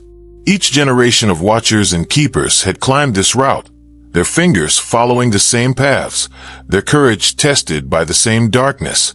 The air grew cooler, damper, heavy with the smell of earth and stone, and something else. Age, perhaps, or history made tangible, or the weight of forgotten things pressing down from above. At the bottom, his feet touched solid ground, not the bottom of a well, but a tunnel floor, carved and deliberate.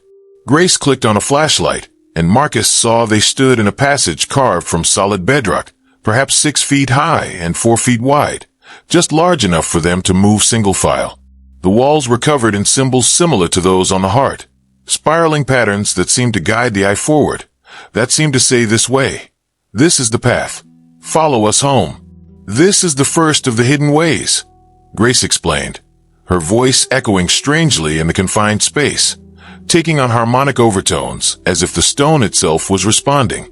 Built by the 7th king, Mwamba the Foresight, the one who saw the kingdoms fall before it happened.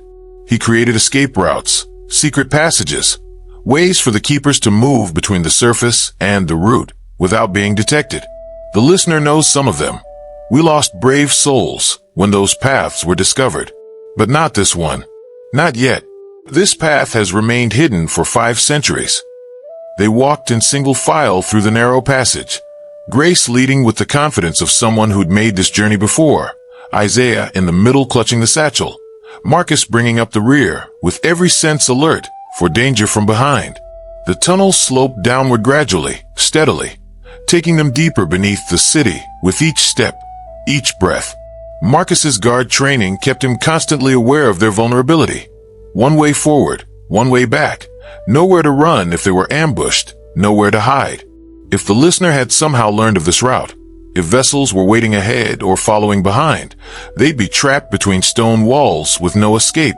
But Grace moved with absolute confidence, taking turns at intersections Marcus couldn't see until they were upon them, following a path she'd clearly traveled many times before, her feet finding the way almost automatically.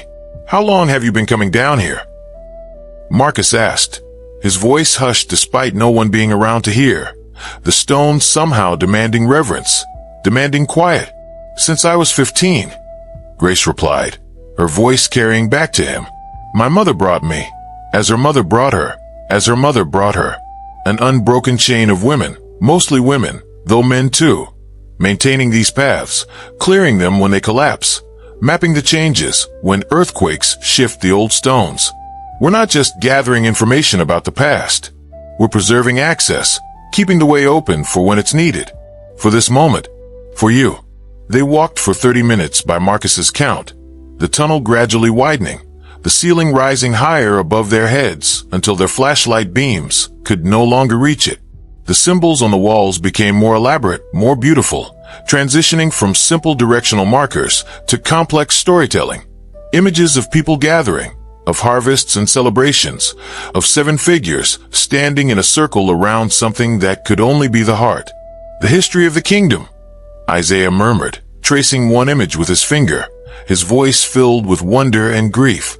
My father would have given anything to see this. He spent 40 years trying to prove this world existed, and here it is. History carved in stone, preserved beneath a city that pretends none of it ever happened.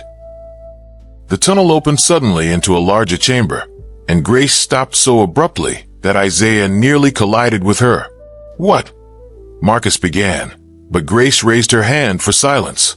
In the beams of their flashlights, the chamber revealed itself with breathtaking slowness. Perhaps 40 feet across, with a vaulted ceiling lost in shadows above, supported by pillars that seemed to grow organically from the stone rather than being carved from it. But what stopped them wasn't the size or architecture. It was what filled the space. Pillars rose from the stone floor, dozens of them, perhaps hundreds, each one carved with such skill and artistry that they seemed to ripple and move in the shifting flashlight beams.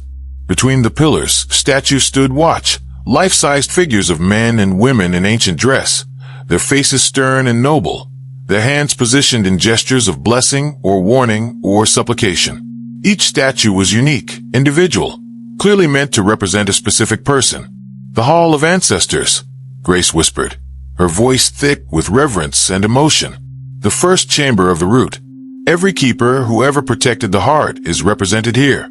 Every watcher who gave their life, defending the old ways.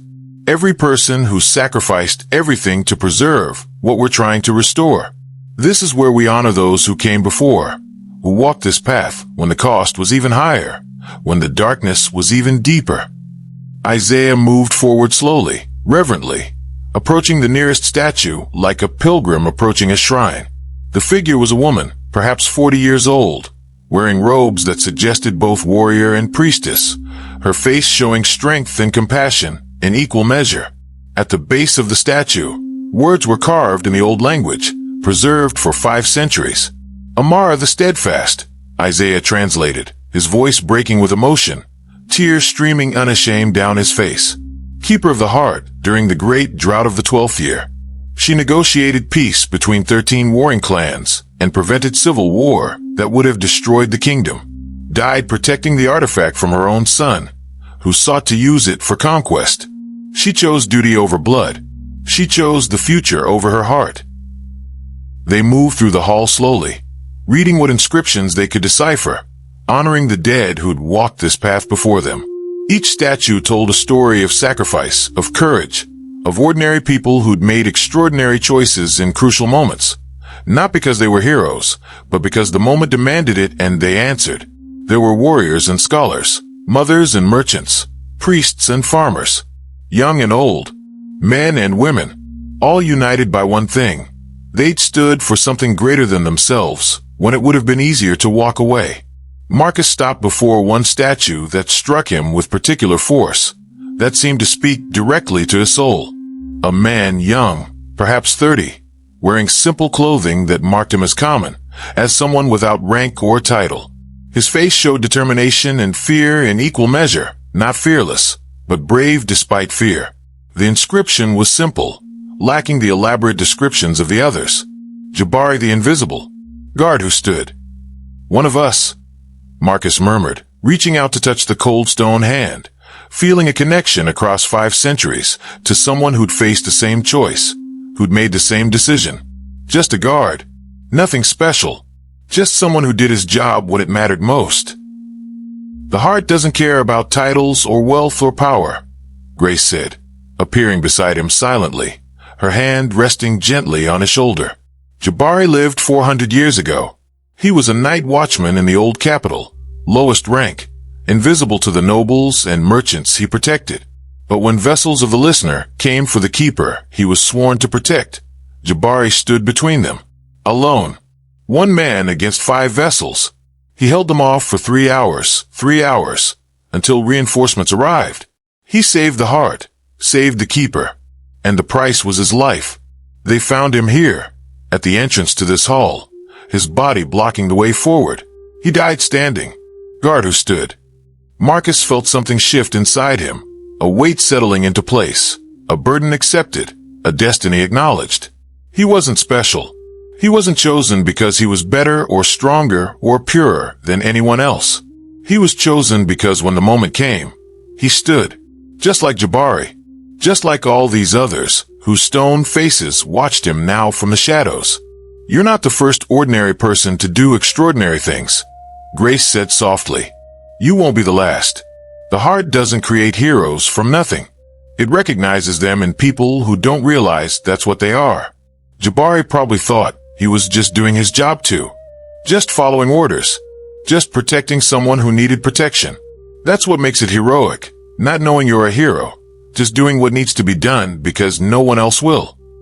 They exited the Hall of Ancestors through an archway on the far side, entering another tunnel that sloped even more steeply downward. The air grew warmer rather than cooler, and Marcus heard something in the distance. Running water, perhaps, or wind through vast underground spaces, or both. The sound of the living earth, of geological forces that predated humanity itself. We're beneath the modern city's foundations now, Grace explained, her voice taking on a teaching quality. Beneath the colonial construction, beneath all the infrastructure they built, we're entering the root proper, the city that existed before empire, before division, before the world became what it is now. What you're about to see, there's nothing else like it. Nothing above ground survived. But here, in the dark, the old city waits, preserved by accident, by depth, by being so thoroughly forgotten that no one thought to destroy it. The tunnel ended abruptly, opening onto a vista that stole Marcus's breath, that made his mind struggle to process what his eyes were seeing. The route stretched before them, an entire city carved from the mountain's bones, from the bedrock beneath the bedrock, from stones so old it predated human civilization and had been shaped by it into something magnificent. Buildings rose 3 and 4 stories high, their walls covered in the same spiraling symbols that adorned the heart, their doorways shaped like the patterns they'd been following. Streets wound between structures, following the natural contours of the cavern's floor, creating an organic city plan that worked with the geology rather than imposing itself upon it. Bridges arched over chasms where underground rivers ran, rivers that had flowed in darkness since the world was young, that had carved these spaces through millennia of patient erosion. But most striking, most impossibly beautiful was the light. No torches burned. No electric lights illuminated the darkness. Instead, a soft blue-green glow emanated from fungi growing on every surface. Walls, streets, buildings, bridges, creating a bioluminescent carpet that had adapted over centuries to this lightless world, that had evolved to fill the ecological niche left by the sun. The effect was ethereal, otherworldly, like stepping into a dream or a memory of a place that couldn't possibly exist, but did. By the ancestors, Isaiah breathed, the words barely audible, his eyes wide with wonder and vindication. It's real. All of it. It's all real. Did you doubt? Grace asked, but there was no judgment in her voice, only understanding. I believed because my father believed, but believing and seeing. Isaiah shook his head, unable to finish the sentence, unable to find words adequate to the moment. The largest pre-colonial city in the region, and the colonizers just built on top of it, buried it like it never existed, paved over our entire history, and told us civilization started when they arrived. Grace led them down a carved stairway into the city proper, their footsteps echoing in the profound silence. Marcus had the eerie sense that they were being watched, not by hostile eyes, but by the stones themselves, by the memory of thousands who'd once lived here, worked here, loved here, raised children here. The city felt alive despite its emptiness, populated by ghosts of meaning rather than malice. They passed through what had clearly been a marketplace, stalls carved from living rock still standing, their surfaces bearing marks where goods had been displayed for sale, where hands had counted money, where deals had been struck.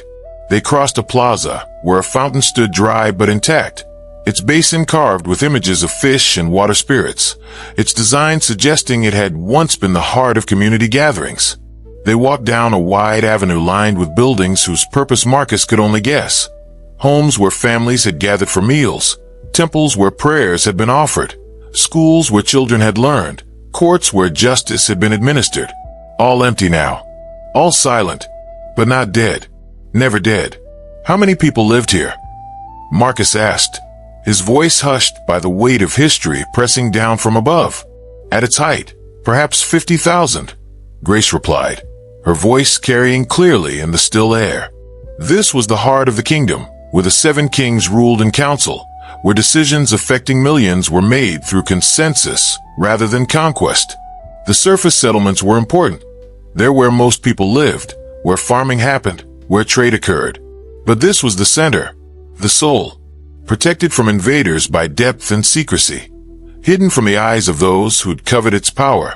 When the kingdom fell, when the heart went dark, some fled to the surface and scattered into the fractured tribes. Others stayed, tried to maintain the old ways. But without the heart's unifying power, without the council to guide them, the city eventually emptied. The last inhabitants left 300 years ago, taking their memories with them, leaving only stone. They climbed steadily toward the center of the cavern, following streets that spiraled upward in a deliberate pattern, taking them higher with each turn. And there, rising above all other structures, dominating the underground landscape, like a mountain within a mountain, stood the palace. It was breathtaking, magnificent, impossible. 7 towers rose from a central structure, each carved from a single massive stalagmite, shaped through years or decades or centuries of patient work into organic architecture that seemed to grow rather than be built. Bridges connected the towers at various heights, creating a web of walkways and balconies that suggested both defense and beauty. At the very top, a dome covered in carved symbols caught what little light existed and seemed to glow with its own inner radiance, as if the stone itself remembered the sun and tried to recreate it. The Palace of 7 Kings, Isaiah whispered, the words coming out like prayer or prophecy. The seat of power, where the council ruled, where my father always said the heart belonged, where it was created and where it must return. And where the Chamber of Kings waits, Grace added, her voice carrying a weight of anticipation and apprehension. The innermost sanctum, the holiest of holies, where the heart was forged from mountain and will and hope, where it can either be restored to its true purpose or destroyed to keep it from the listener's hands forever. The choice will be made there, tonight, at midnight, in 3 hours. They climbed the ceremonial stairs leading to the palace entrance, each step an effort now after hours of walking and descending. Marcus counted 200 steps, each one carved with a name, the names of those who'd ruled, those who'd served, those who'd given their lives for the kingdom. A literal walk through history, through lineage, through sacrifice that had brought them to this moment. The palace entrance was a massive doorway, 20 feet high and 15 wide, carved with images of the 7 original kings, standing in a circle. In the center of their circle, the heart was depicted, larger than life, glowing with light that seemed to pulse even in stone, even after 5 centuries of darkness. Grace placed her hand on the door reverently, spoke words in the old language that Marcus didn't understand but felt in his bones, words of respect, of permission, of announcement that they came with pure intent. The door swung open silently, revealing darkness beyond that seemed somehow alive, somehow aware. "From here," Grace said, turning to face them both, her expression grave and proud simultaneously. "The path changes. The palace will test us. Show us things meant only for our eyes. Challenge us individually, because unity requires strong individuals, not weak dependents. Trust yourselves. Trust the heart. Trust each other. And remember, fear is natural, human, acceptable. But it doesn't have to control you. Courage isn't the absence of fear. It's moving forward despite it. They stepped across the threshold together, unified in purpose if not in understanding, and the door swung shut behind them with a sound like thunder, like finality, like the closing of one chapter and the opening of another. For a moment, complete darkness enveloped them, so absolute that Marcus couldn't see his hands in front of his face, couldn't orient himself, felt like he was floating in a void between worlds. Then, slowly, light bloomed from within the walls themselves. The symbols carved into every surface began to glow with golden light, not the blue-green of the fungi, but warm, living gold identical to the light pulsing within the heart. The palace was waking up, responding to their presence, recognizing the artifact's return after 5 centuries of separation. And Marcus felt it then, truly felt it for the first time with overwhelming clarity. The heart wasn't just an artifact, wasn't just carved stone and symbolic power. It was alive, aware, ancient beyond human measure, but somehow eternally young, eternally hopeful. It was consciousness shaped by 7 kings who'd poured their desperate love for their people into stone and will. It sang to him in a language without words, showed him visions of what had been and what could be again. A kingdom united not by force, but by genuine understanding, by empathy made tangible, by connection deeper than blood or tribe. People seeing each other's humanity before their differences, celebrating diversity while honoring shared purpose, building something beautiful together. The vision faded, leaving Marcus gasping, tears streaming down his face without his permission or understanding. "It knows us," Isaiah said, his voice filled with wonder and recognition. "It's welcoming us home. After 500 years, it's welcoming its children home." But Grace's expression was troubled, her ancient eyes seeing something they couldn't. "It's also warning us. The trials begin now. And we're not alone in the palace. Something else is here. Something that followed us down, that moved through ways we didn't know were compromised." A sound echoed through the hall. Footsteps. Many footsteps. Coming from multiple directions simultaneously. From the shadows of 3 different corridors, figures emerged into the golden light. Vessels of the listener, at least a dozen of them, their amber eyes glowing in the reflected radiance, their movements synchronized and unnatural, no longer pretending to be human, now that pretense served no purpose. And behind them, a presence. Not a person. Not exactly. Something that existed between spaces, that cast a shadow too dark for the golden light to penetrate, that made the temperature drop and the symbols flicker and dim, as if even ancient power recoiled from it. The listener had found them, had followed them into the depths, had breached the root itself. The final confrontation was at hand, and there was nowhere left to run. The trials would begin, but first they'd have to survive long enough to face them.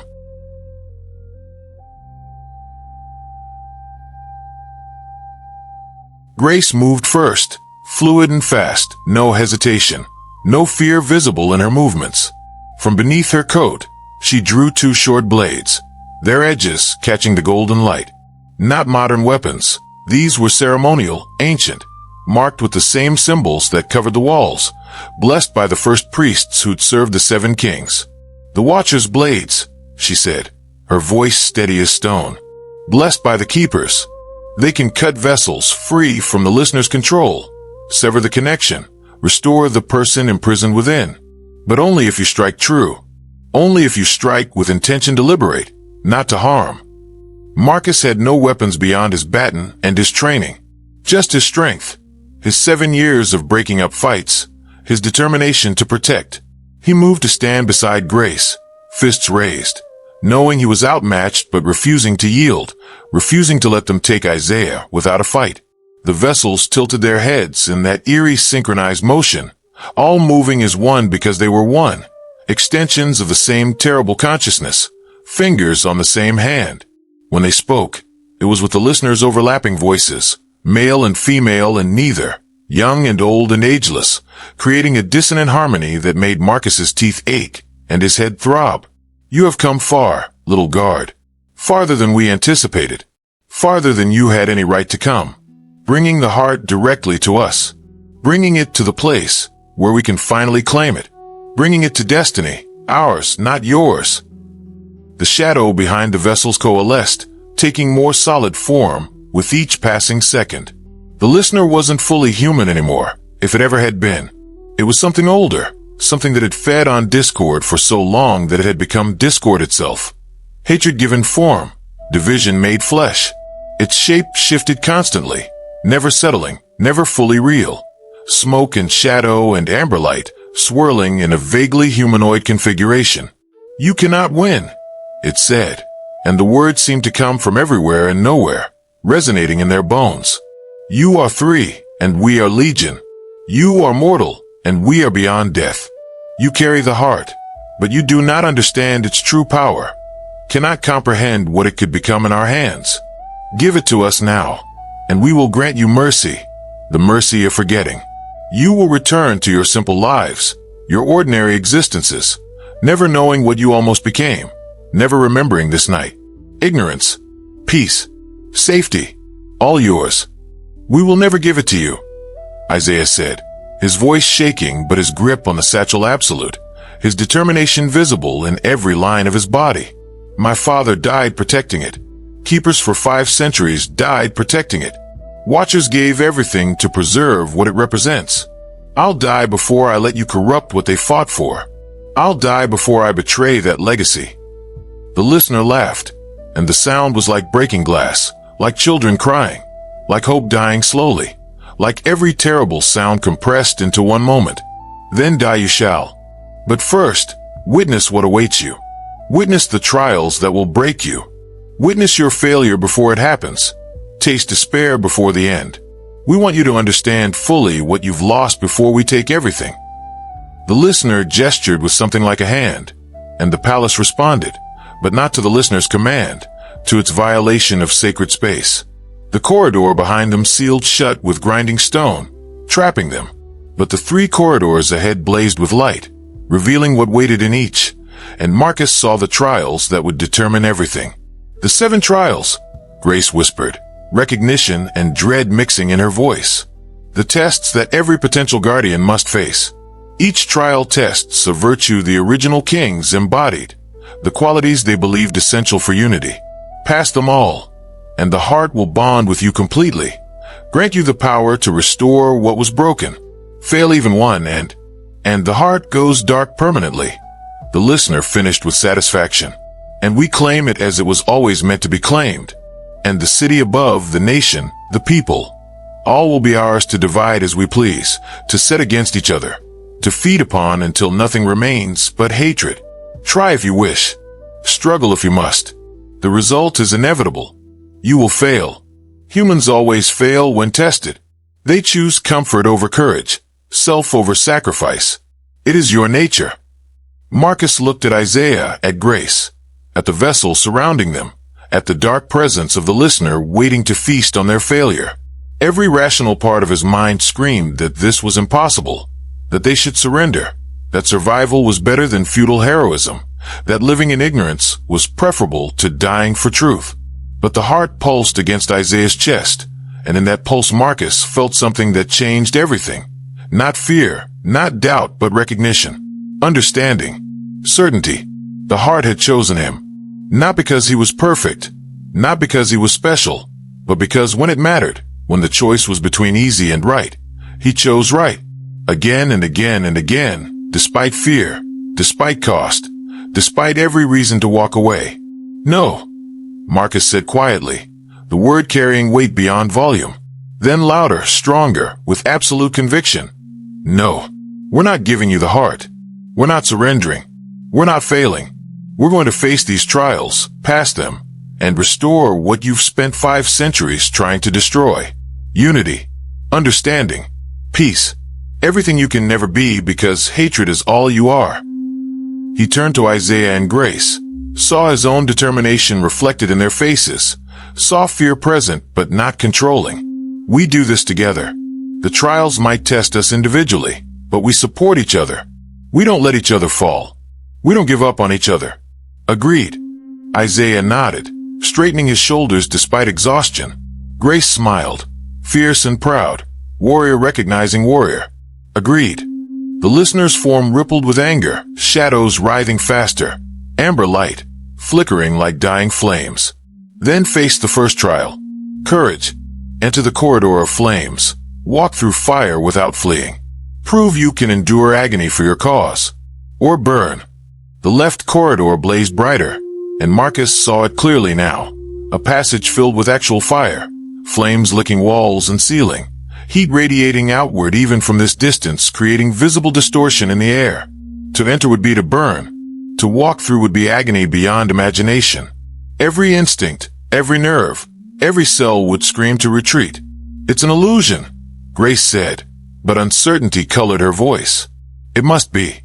The palace wouldn't actually kill us before we've proven ourselves.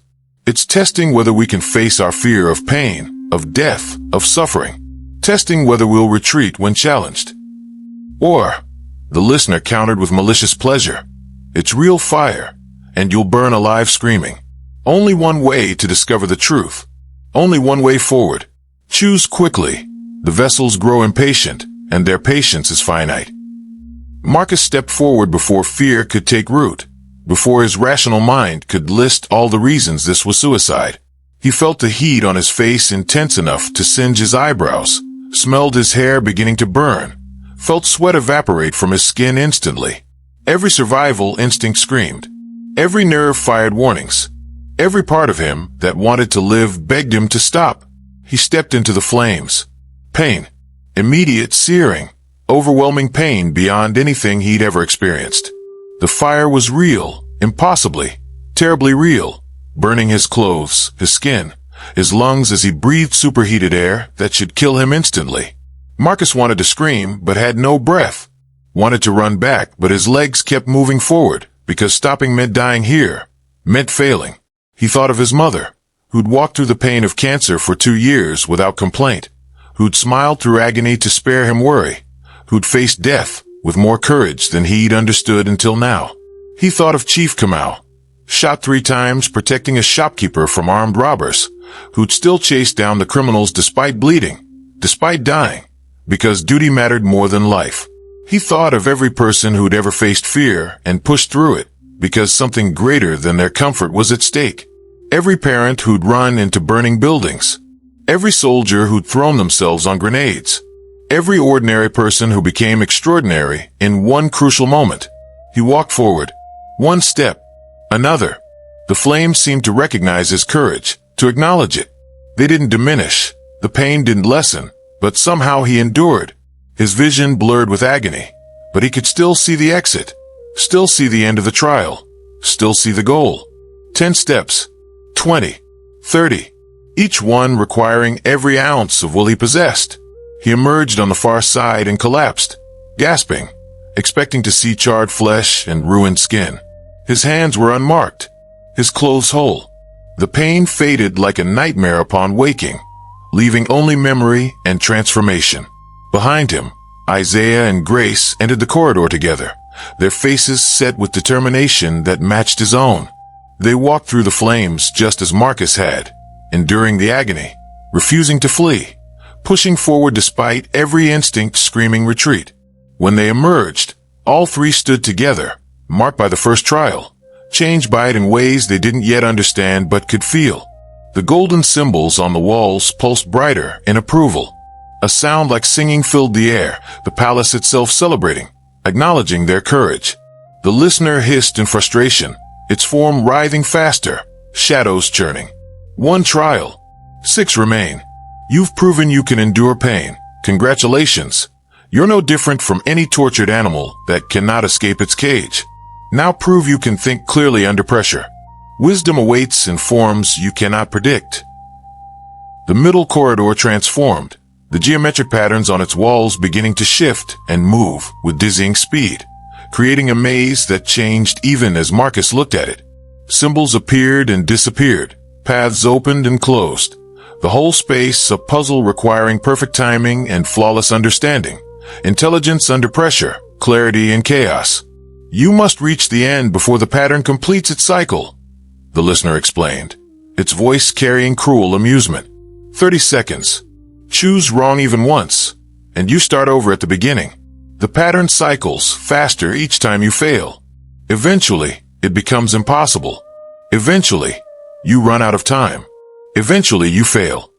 Grace studied the pattern with her ancient eyes, tracking movements Marcus could barely perceive, seeing connections he couldn't comprehend. There's a rhythm to it, a logic beneath the chaos. The symbols repeat in sequence. Every 5 movements, the pattern returns to its starting point before evolving to the next level.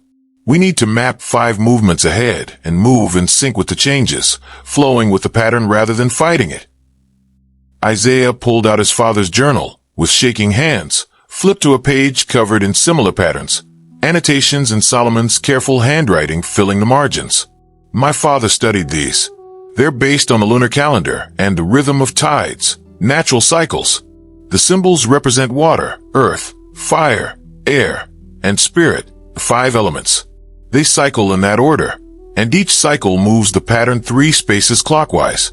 If we follow the water symbol, we follow the correct path. Together, they calculated, collaborated, combined their strengths. Marcus provided eyes, watching for changes, calling out shifts.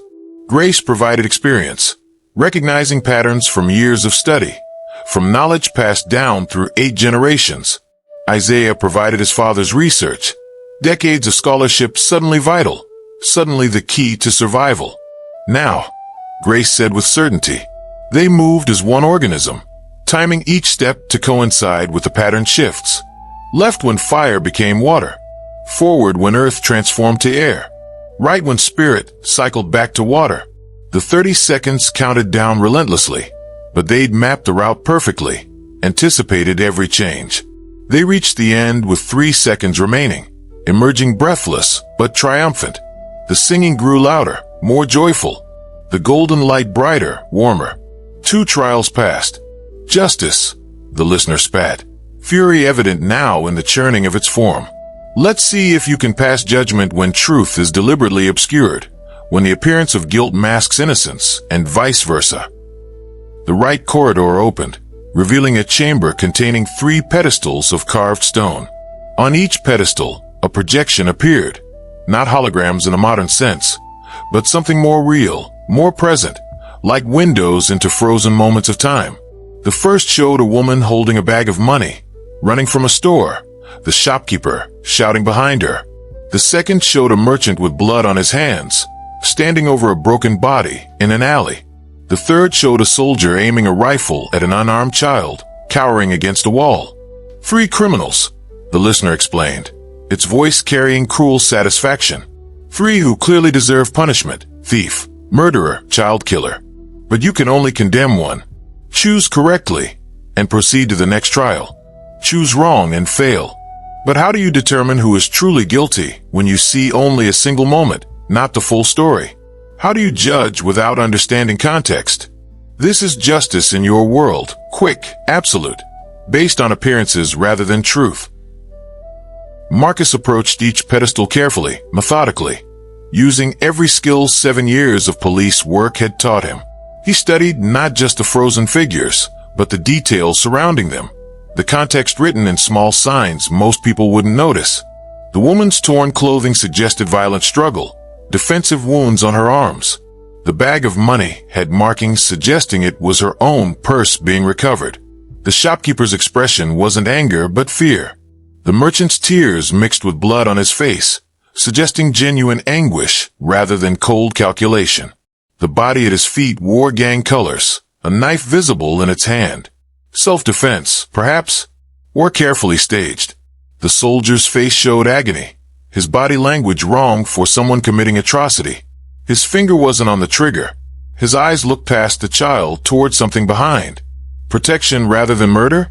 Or a moment before pulling the trigger? This isn't about condemning one, Marcus said slowly, certainty building as he spoke. It's about understanding that justice requires full context, complete truth. That judging based on a single moment, without understanding the full story, is exactly how injustice happens, How innocent people are condemned and guilty people escape. How appearances replace reality. He turned to face where the listener's presence loomed, meeting those terrible amber eyes without flinching. I refuse to choose. I refuse to condemn anyone based on incomplete information, because true justice isn't about quick judgment or satisfying our need for simple answers. It's about seeking truth, about understanding circumstances, about recognizing that sometimes what looks guilty is actually innocent and vice versa. True justice demands we look deeper, question harder, understand more fully before we judge. The frozen figures dissolved into golden light. The corridor opened. The trial passed not through judgment, but through refusing to judge prematurely. The singing became jubilant, celebratory. 3 trials passed. The listener's fury was palpable now, the shadows around it writhing violently, the amber light flickering like a dying fire.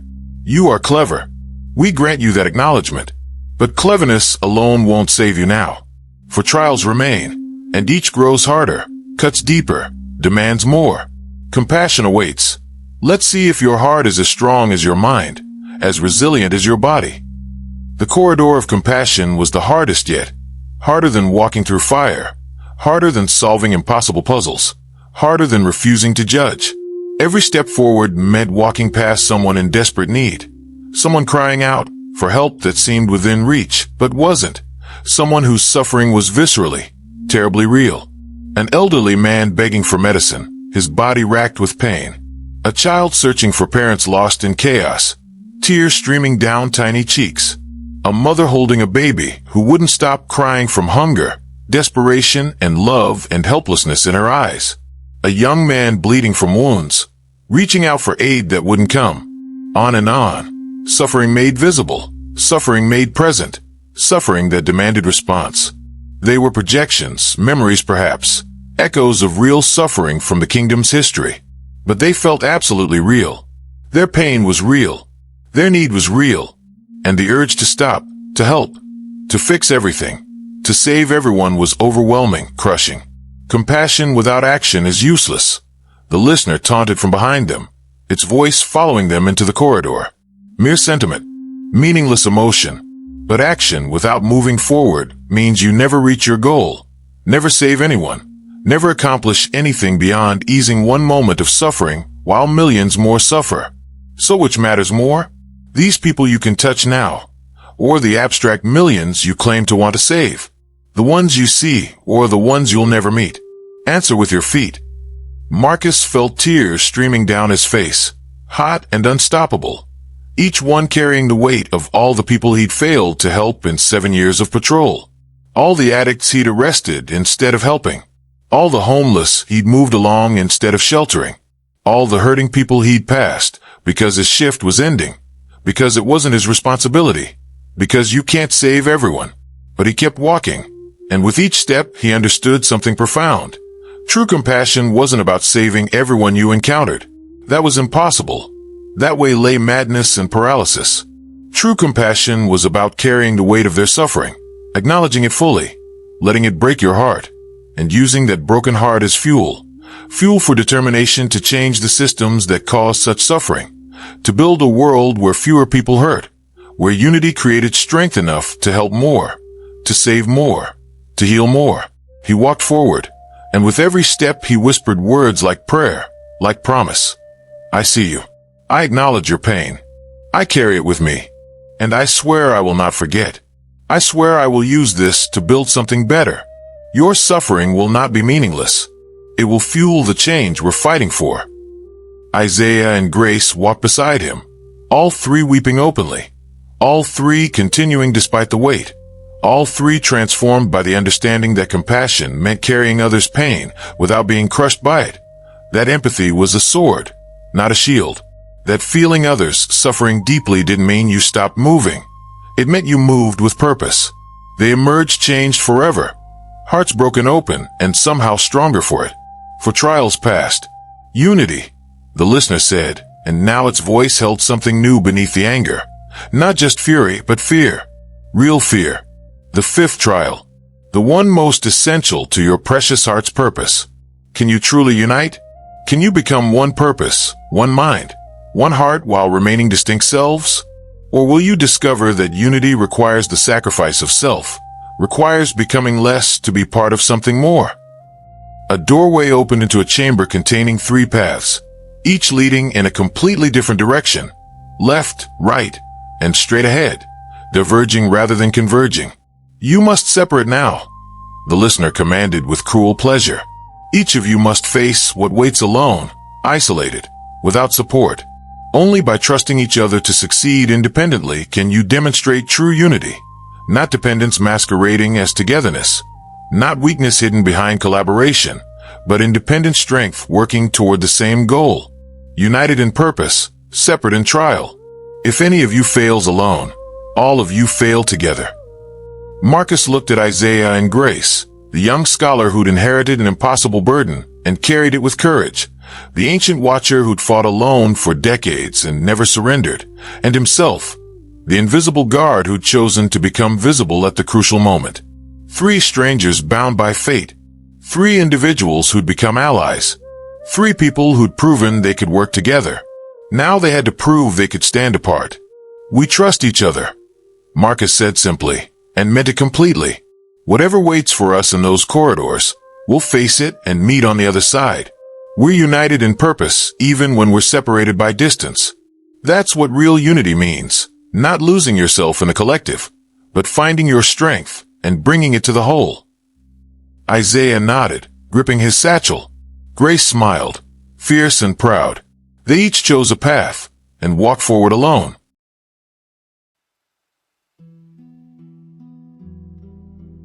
Marcus's path descended into near-total darkness, lit only by faint golden symbols that pulsed irregularly like a failing heartbeat.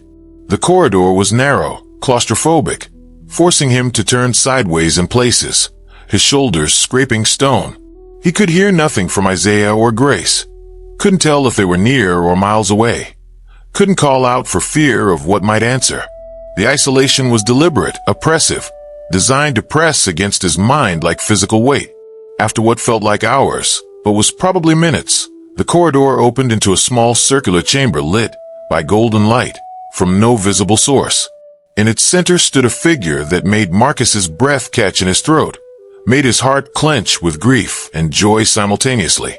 Chief Kamau, the old police officer who'd inspired him to become a guard, who died 3 years ago from a heart attack while on duty, who Marcus had mourned privately because he'd never told the man how much he'd meant to him, how much he'd shaped Marcus's entire life. Marcus, Chief Kamau said, his voice exactly as Marcus remembered, warm, firm, carrying authority without arrogance. But disappointment colored it now, deep disappointment that cut like a knife. You've come so far from that boy who wanted to protect people. Look at you now, playing hero, risking everything for a cause you don't fully understand, for people you've never met, for an artifact from myths and legends. Marcus knew intellectually this wasn't real. Chief Kamau was dead, cremated, his ashes scattered in the river he'd loved. This was a test, a projection, something meant to challenge him by using his deepest attachments and doubts. But the emotion was real. The doubt was real. The words struck home because they echoed his own fears. "I'm doing what you taught me," Marcus said, his voice shaking despite his efforts to steady it. "I'm protecting people. I'm standing for what's right instead of what's easy." "Are you?" Chief Kamau stepped closer, and the movement was so perfectly his, that particular way he'd walked, that slight limp from an old injury, that Marcus's eyes burned with unshed tears. "Or are you abandoning your duty? You're a city guard, Marcus.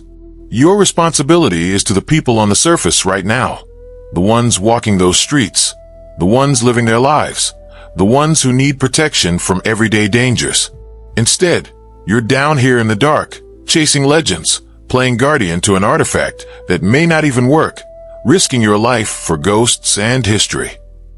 The words struck like physical blows because they echoed Marcus's own doubts, his own guilt about leaving his post, his sector, his people. "There are other guards," Marcus said weakly, knowing even as he spoke how hollow it sounded. "There are. But none of them know your sector like you do. None of them have the relationships you've built over 7 years, relationships that took time and trust to develop. You were invisible by choice, Marcus, but that invisibility served a purpose. You saw things others missed because people talked around you, trusted you, opened up to you. You helped people who'd never ask for official help. And now you've abandoned them for what? For glory? For destiny? For the chance to feel important instead of invisible? Marcus felt his resolve cracking, felt the weight of guilt crushing down. Everything Chief Kamau said was true. He had abandoned his post, left his sector, chosen something grand and mythic over the everyday ordinary duty he'd sworn to fulfill. Was that heroism? Or was it vanity disguised as virtue? Then he remembered something, a specific moment, a specific conversation. He'd been 15, watching Chief Kamau in that market, and afterward he'd ask him a question. Why did you risk so much for one woman's purse? Why not just file a report and let it go? You could have been hurt chasing them. Chief Kamau had knelt down, looked young Marcus in the eye with those wise, kind eyes, and said words that had stayed with him for 17 years. Sometimes, protecting people means doing your job, following procedure, maintaining order, being reliable and present. Other times, it means doing more than your job, taking risks, stepping outside procedure, being extraordinary when the moment demands it. The trick, the real skill, is knowing which moment is which. You can't be extraordinary every day, or you burn out. And you can't be ordinary when extraordinary is needed or people suffer unnecessarily. Trust your heart, boy. It will tell you when to stand steady and when to move forward. It will tell you when ordinary duty is enough and when something more is required. Marcus met the projection's eyes, those familiar, beloved eyes, and felt certainty crystallize in his chest. You're not Chief Kamau. He would never try to stop someone from doing more when more was needed. He lived doing more. He died doing more, collapsing on duty because he pushed himself beyond safety to help one more person, to answer one more call, to protect one more time. This trial isn't about duty versus destiny. It's about recognizing that sometimes protecting the people you swore to serve means fighting battles they don't even know exist. He stepped closer to the projection, speaking with growing conviction. If the listener claims the heart, if it uses that power to divide people even more than they're already divided, then every person in my sector suffers. Every person I've sworn to protect becomes a target for manipulation, for hatred, for violence born from manufactured conflict. I'm not abandoning my duty. I'm fulfilling it at a deeper level. I'm protecting them from a threat they can't see, can't fight, can't even understand. That's what guardians do. That's what you taught me to do. The projection of Chief Kamau's disappointed expression melted away like morning mist, replaced by profound pride, by the smile Marcus remembered from that day in the market when he'd recovered the stolen purse. There he is, the boy who became the man I hoped he'd be. The guard who understands that duty isn't about following rules. It's about protecting people, whatever that requires. Walk forward, Marcus. Your people need you. Not in District 9 tonight, but here, now, in this moment that will shape the future of everyone you've ever protected. Chief Kamau dissolved into light that swirled around Marcus like a warm embrace, like approval, like benediction. The far wall of the chamber opened, revealing a doorway. Marcus walked through it with his heart lighter, but also heavier. Lighter because he'd faced his deepest doubt and emerged stronger. Heavier because he now fully understood the weight of what he'd chosen, the responsibility he'd accepted. Meanwhile, in another chamber carved from the same stone but lit by different memories, Isaiah faced his own trial. His father stood before him, but not as he'd been at the end, sick and dying and desperate. This was Dr. Solomon Adeyemi in his prime, perhaps 50 years old, strong and vital and alive with intellectual fire. His eyes were sharp behind wire-rimmed glasses, his smile warm and loving. "My son," Solomon said, opening his arms for an embrace. "You've done what I asked. You've protected the heart. You've brought it to the root. I'm so proud of you, Isaiah. So incredibly proud." Isaiah wanted to collapse into those arms, to be held like when he was a child and the world was simple and his father could fix anything. Every fiber of his being screamed to close the distance, to accept the comfort, to hear those words he desperately needed to hear. But something held him back, a wrongness he couldn't quite name, an instinct inherited from years of studying his father's careful scholarship. "Father," Isaiah said carefully, each word measured, "tell me about the day I was born. You always told me that story when I was scared, when things felt too big to handle." Solomon smiled that familiar smile that had comforted Isaiah through countless childhood fears. "You were born during a thunderstorm. The hospital lost power right as you arrived, and the doctors delivered you by candlelight. Your mother said you came into the world during darkness, but brought your own light. That's why we named you Isaiah. God is salvation. Because you were our light in dark times." It was perfect, exactly as his father had always told it, word for word, exactly as Isaiah remembered hearing it dozens of times, which meant it was completely wrong. "No," Isaiah said, his voice breaking with the weight of truth and loss. "That's the story you told me. The beautiful myth you created because you wanted me to feel special, wanted me to believe I was born for significance. But it's not what really happened. I found my birth certificate last year, going through your papers after you died. I was born on a clear, sunny day in June. Perfect weather. No storm. No drama. No candlelight. Just a normal birth on a normal day. You made up the thunderstorm story because you thought the truth wasn't meaningful enough." The projection smile didn't waver, didn't acknowledge the exposure. Does the truth of the story matter less than the meaning it gave you? Does it matter how you were born, or only what you became? "Yes," Isaiah shouted, surprised by his own vehemence, by years of suppressed frustration erupting. "Because my father, the real Solomon Adeyemi, spent his entire life pursuing truth even when myths were more comfortable, more satisfying, more appealing. He taught me that mythology and history are different things, that both have value, but that you cannot confuse them without losing something essential. He would never tell me to accept a comforting lie over an uncomfortable reality. He died for truth. He was murdered for refusing to betray truth. This trial isn't about my love for my father," Isaiah continued, his voice gaining power with each word. "It's about whether I can honor his memory without being trapped by it, without becoming a prisoner to my grief. My father died protecting the heart, and that sacrifice matters. It shapes everything I am. But I'm not living for a dead man's dreams. I'm living for what the heart represents: truth, unity, genuine understanding, not comfortable myths. And that means I can't accept this false comfort, this pretend reunion, this easy forgiveness for the fact that he left me alone with this impossible burden." His voice cracked, tears flowing freely now. "I'm angry at him.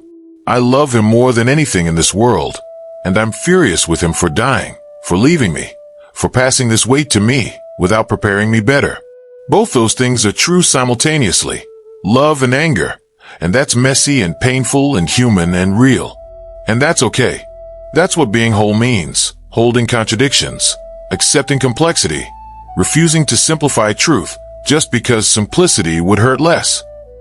The projection of Solomon smiled wider, and this time it was genuine, proud beyond measure, the pride of a father who raised a son strong enough to stand on his own, wise enough to see truth, courageous enough to speak it. "Now you understand. The heart doesn't demand perfection, Isaiah. It demands authenticity. It demands the courage to be fully human, contradictory, complex, simultaneously broken and strong. Carry me forward, my son, not as a burden that weighs you down, but as a foundation you build upon. Create something new from what came before. Honor the past by surpassing it." The projection dissolved into golden light that didn't swirl around Isaiah, but merged with his chest, sinking into his heart. He gasped as memories flooded through him. Not just his own memories of his father, but the memories of all the keepers who'd come before, their collective knowledge, their experiences, their understanding of the heart's true nature accumulated over 5 centuries. He emerged from his chamber transformed, no longer just a young scholar, carrying his father's burden, but a keeper in his own right, carrying generations of wisdom, walking with the weight and strength of lineage. In the 3rd chamber, Grace stood alone for the first time in decades. She'd always been surrounded by duty, by responsibility, by the constant vigilance required of a watcher, the weight of protecting, of remembering. of fighting an enemy that never tired, had been her constant companion since she was 15 years old. Now, in perfect silence, she faced what she'd been running from her entire adult life. The chamber was filled with statues, hundreds of them, perhaps thousands, stretching back into shadows. Each one depicted a person with perfect detail, perfect accuracy, each face unique, each expression frozen in a final moment. These were the people she'd failed to save.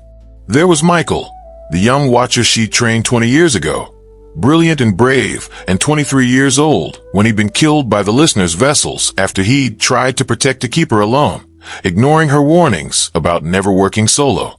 There was Sarah, the market vendor who'd sheltered Grace during a pursuit, who died when the listener retaliated against anyone who'd helped her. There was Joshua, the child she'd pulled from a burning building but couldn't reach in time to prevent the scars that covered 70% of his body. Scars that had defined and limited his entire life. On and on.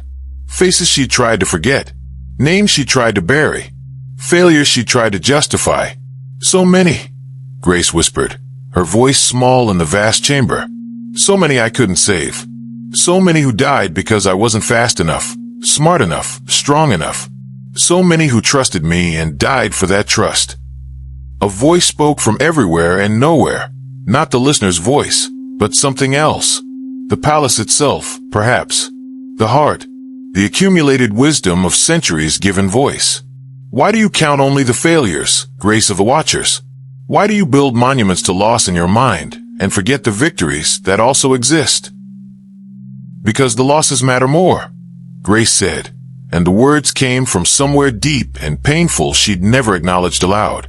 Because for every person I saved, 3 died. Because I'm still here breathing and they're not. And that's not fair. That's not right. That's not just. I should have been faster, smarter, better. I should have saved them all. Fairness is not the same as justice, the voice replied with infinite patience. Fairness would mean everyone survives every danger, that death never comes for anyone regardless of choice or chance. Justice means fighting so that as many survive as possible, accepting that you cannot save all, honoring those who fall by continuing to fight for those who remain. You've spent 40 years protecting the heart's legacy, 40 years standing against the listener when you could have walked away 1,000 times. How many people are alive today because you held the line? How many children were born into a world slightly less dark because you fought in shadows? Grace looked at the statues again, but now she forced herself to see past them, to see the empty spaces between them. Spaces where statues should have stood, but didn't because those people had lived. Because she'd saved them. Because her presence had made the difference between tragedy and survival. For every Michael she'd failed to save, how many young watchers had survived because she'd taught them better? For every Sarah who died helping her, how many had lived because she'd drawn the listener's attention away from them? For every Joshua who bore scars, how many had emerged unharmed? I couldn't save everyone, Grace said, and for the first time in 40 years, she accepted it without qualification, without guilt, without the crushing weight of impossible responsibility. But I saved some. I saved as many as I could with the strength and knowledge and time I had. And that matters. That has to be enough. It has to be. Because if I let guilt paralyze me, if I stop fighting because I can't win every battle, then everyone dies. The heart doesn't ask for perfection. It asks for commitment. And I've committed everything. My youth, my life, my future. I've given everything I had to give. The statues began to dissolve, not disappearing, but transforming. The stone became light, and that light swirled around her like affirmation, like the gratitude of every person she had saved saying thank you, saying your sacrifice mattered, saying you were enough. Grace felt decades of weight lift from her shoulders, felt the burden of the dead she'd been carrying shift into something different. Not burden but motivation, not guilt but purpose. She'd been carrying them wrong all these years, carrying them like chains. Now she understood they were meant to be carried like wings. The memory of those lost giving her strength to fight for those still living. She walked forward through the light, through the love of those she'd saved though she'd never know their names, and emerged from her chamber transformed, unburdened but not unchanged, lighter but not diminished, free but still committed. The three paths converged, bringing Marcus, Isaiah, and Grace back together in a central chamber larger and more magnificent than any they'd seen before. They looked at each other and saw the changes. Marcus stood taller, certain of his purpose and the rightness of his choice. Isaiah glowed with accumulated knowledge of generations, no longer just himself, but a living library of keeper wisdom. Grace moved lighter, unburdened by impossible guilt, free to fight without the weight of the dead chaining her. 5 trials, Marcus said, his voice steady and strong. Courage, wisdom, justice, compassion, unity. We've passed them all by being fully human, flawed, contradictory, afraid but brave anyway. What's left? The chamber ahead pulsed with golden light, so bright it was almost blinding, warm and welcoming and terrible all at once. 2 more, Grace said quietly, her ancient eyes seeing what the palace was preparing. Sacrifice and unity tested at the deepest level. The trials that determine not whether we're worthy, but whether we're willing to pay the final price. Everything so far has been preparation. Now comes the actual test. A voice echoed through the chamber, not the listener's hateful chorus, but something pure and old and unbearably sad. The heart itself, speaking through the palace, through 5 centuries of waiting and hope and loneliness. Welcome home, children. Welcome to the Chamber of Kings. Welcome to the choice that will determine everything.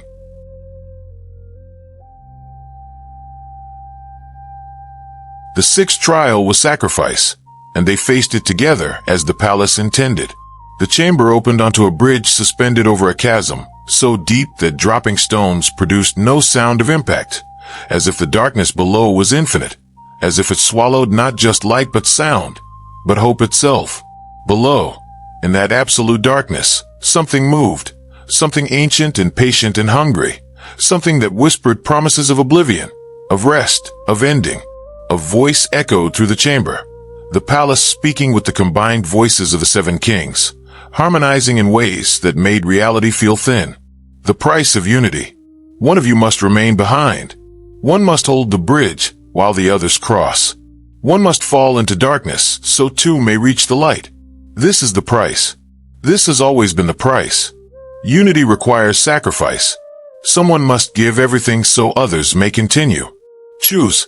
Marcus, Isaiah, and Grace looked at each other, and all 3 started speaking simultaneously, competing to claim the sacrifice.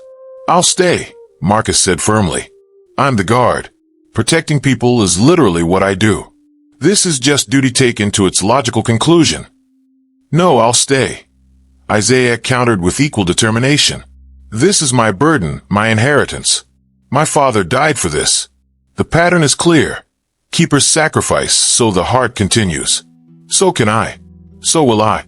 Both of you be quiet. Grace interrupted with the authority of someone who'd commanded respect for 40 years. I've lived 4 decades fighting this fight. I've earned the right to finish it. You both have entire lives ahead. Decades of good you can do. Families you can build. Futures worth living. I've had my time. Let me use it for something that matters. Let me end well. They argued for precious seconds, each trying to convince the others with increasingly desperate logic, each ready to die but unable to accept the other's deaths. And in that argument, in that desperate attempt to save each other instead of themselves, something profound shifted. The heart of unity, still in its satchel against Isaiah's chest, began to glow brighter than ever before. So bright the leather couldn't contain it. So bright golden light poured out, filling the chamber, making the stone pillars seem transparent, making reality itself seem thin. A new voice spoke, ancient, powerful, warm as sunlight, and strong as the mountain from which it was carved. The heart itself, consciousness given form, speaking directly for the first time in 5 centuries. You have already passed the trial of sacrifice. You passed it the moment all 3 of you tried to claim it, tried to save each other, tried to die so others might live. True sacrifice is not the willingness to die for others. That's heroism. That's courage. That's noble but insufficient. True sacrifice is the willingness to let others sacrifice for you when necessary. To accept that you cannot carry every burden alone. To trust that others are strong enough to make their own choices, even impossible choices. To honor their agency, rather than trying to save them from themselves. The bridge solidified beneath their feet, becoming unbreakable stone that glowed with inner light. The chasm below transformed, the darkness filling with golden radiance, rising like dawn, revealing that what they'd thought was infinite depth was actually foundation, bedrock, the mountain's heart made visible. "Walk forward together," the heart commanded gently. "All three of you, united not through preventing each other's sacrifice, but through honoring each person's willingness. You have proven unity's deepest truth, that it strengthens individuals rather than diminishing them, that together you can carry what would crush you alone." They walked together, three individuals who'd become one purpose without losing themselves, and reached the platform where destiny waited. Before them stood the pedestal, a column of carved stone rising from the platform center, its surface covered in the same spiraling symbols as the heart, its top shaped perfectly to receive the artifact. Around the pedestal, 7 statues stood eternal watch, the original 7 kings, immortalized in stone at the moment of the heart's creation, their faces simultaneously wise and stern and loving, showing the complexity of rulers who understood that power was responsibility, that unity was service, that sacrifice was leadership.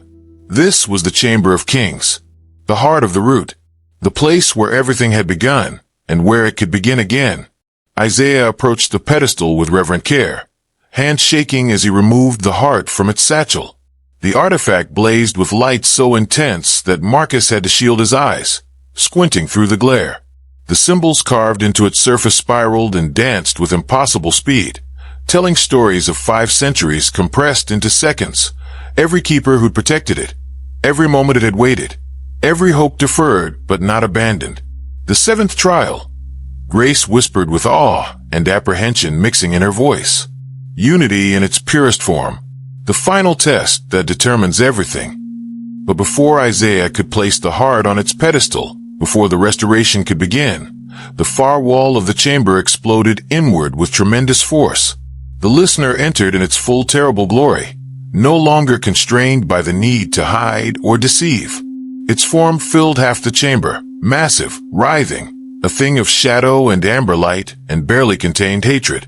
It was all the faces it had ever consumed, all the people it had hollowed out and filled with itself, all the division and discord it had fed upon for 5 centuries, made manifest and hungry.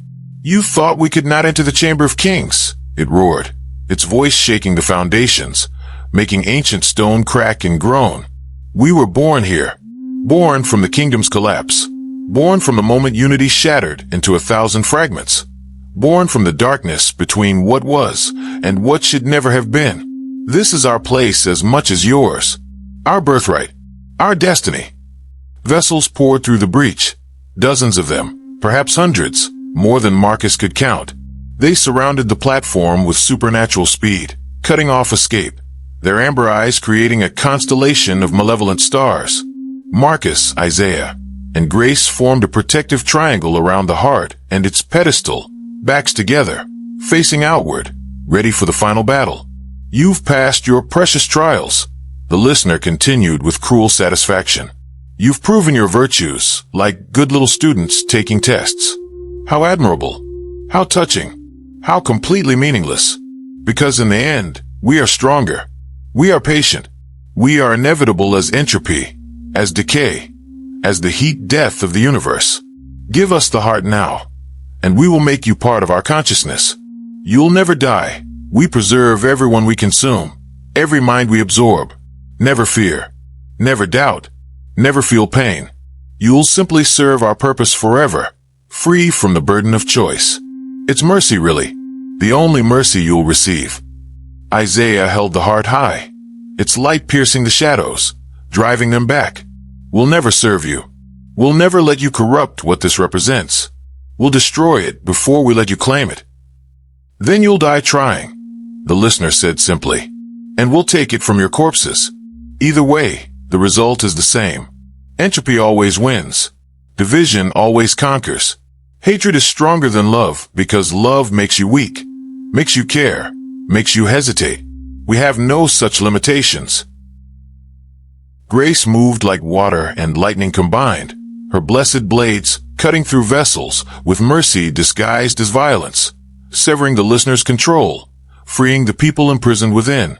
Each cut restored someone's consciousness, returned their agency, gave them back themselves even if only for the moment before they collapsed unconscious. Marcus fought with everything he'd learned in 7 years of keeping peace in violent places, using leverage instead of strength, redirecting force instead of meeting it head-on, protecting vulnerable points, creating space for Isaiah. He wasn't a warrior, but he was a guard who'd survived countless fights through skill and determination. They fought brilliantly, desperately, buying Isaiah precious seconds. But the listener was too strong, too vast, too patient. For every vessel they defeated, 3 more appeared through the shattered wall. The shadow form advanced inexorably, tendrils reaching for the heart, for Isaiah, for the pedestal, patient as death, because it knew death always won eventually. Now, Grace shouted, blood streaming from a cut on her forehead, her blade still flashing. Isaiah now. Place it now before. A tendril of shadow wrapped around Isaiah's wrist with impossible strength, pulling him back, pulling the heart away from its pedestal. Isaiah fought, struggled, his fingers straining toward the platform, but the listener was too strong. The heart slipped from his grip, tumbled through the air in seeming slow motion, 5 centuries of hope falling toward stone that would shatter it. Marcus dove without thinking, without calculating, without considering his safety. His hands closed around the heart mid-fall, and the world exploded into light and sensation. Everything stopped. Time, motion, sound, all ceased as Marcus held the heart, and the heart held him back. 5 centuries of accumulated wisdom, purpose, and desperate hope flooded through his consciousness like a river breaking through a dam. He saw the 7 kings creating it, pouring their combined will into stone and light, sacrificing pieces of themselves to forge something greater. He saw every keeper who'd protected it across generations, their courage and sacrifices forming an unbroken chain of guardianship. He saw the kingdom in its glory, 70 years of unprecedented peace, of people from different tribes and clans seeing each other's humanity before their differences, of disputes settled through genuine understanding rather than force. And he saw what it could be again. Not a return to the past, because the past was dead, and you can't resurrect what's gone. But an evolution. Unity not enforced, but chosen freely. Understanding not mandated, but cultivated naturally. A nation, a continent, a world where people saw each other's humanity first, where differences were celebrated rather than weaponized, where strength came from collaboration rather than domination. The heart sang to him in that language without words, in concepts beyond speech. You are the one. You have always been the one. Not because you're special, but because you chose to be. Stand now. Stand as Jabari stood. Stand as all the guardians stood. Stand between light and darkness, and choose light despite the cost. Marcus stood, the heart blazing in his hands, and faced the listener with eyes that glowed golden with borrowed ancient power. You were born from division, Marcus said, his voice resonating with authority that wasn't his own, with 5 centuries of resistance speaking through him. But I was born from hope, from the simple belief that protection matters, that standing for others matters, that one person choosing right can inspire others to choose right.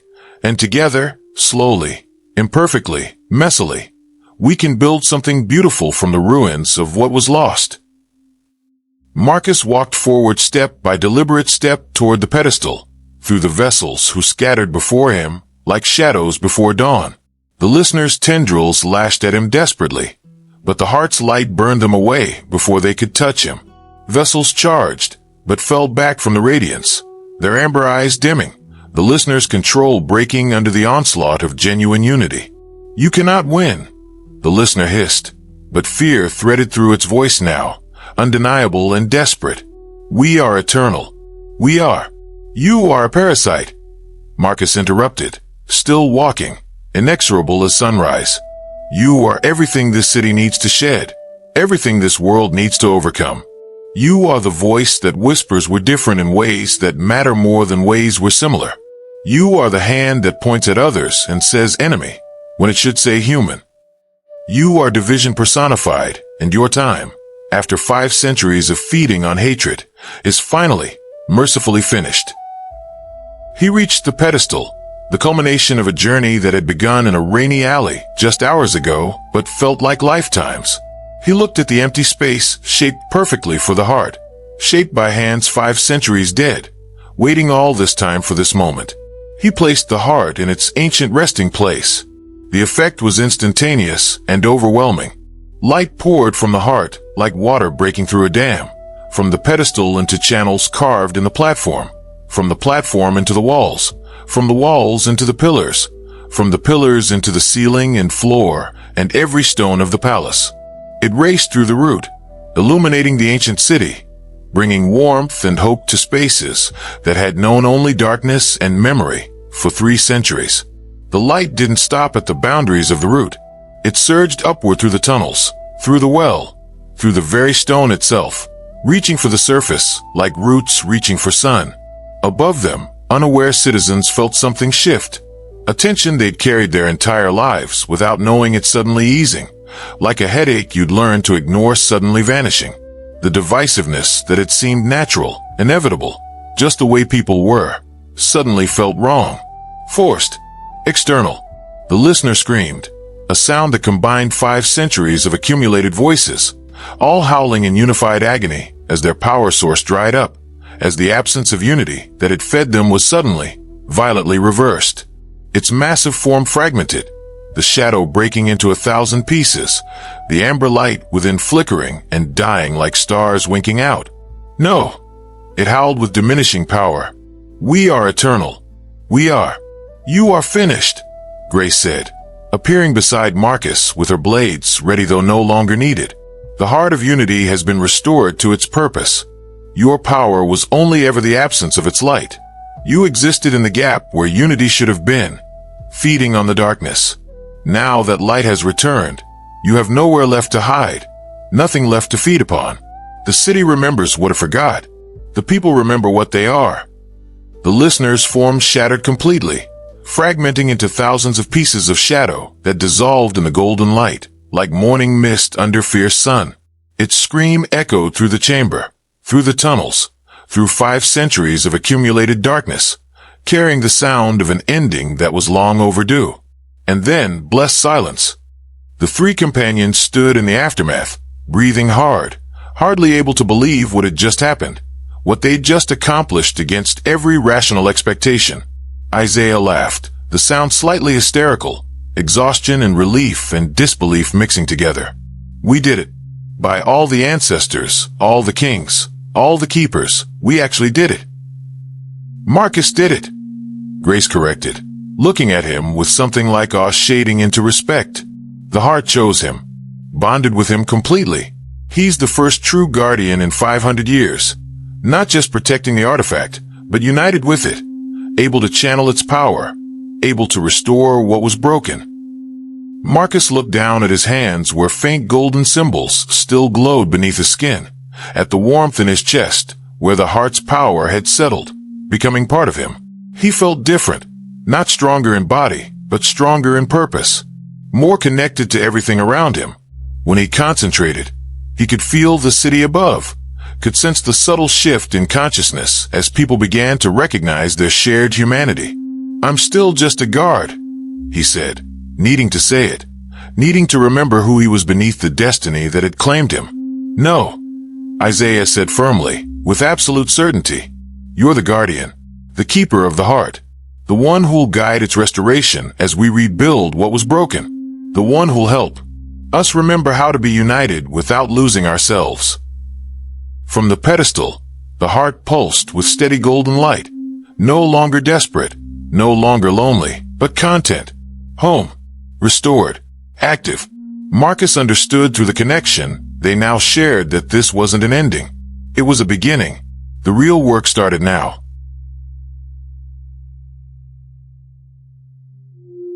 They emerged from the root as dawn broke over the city for the second time in this long night, though time had become strange in the depths and it felt like they'd been gone for years rather than hours.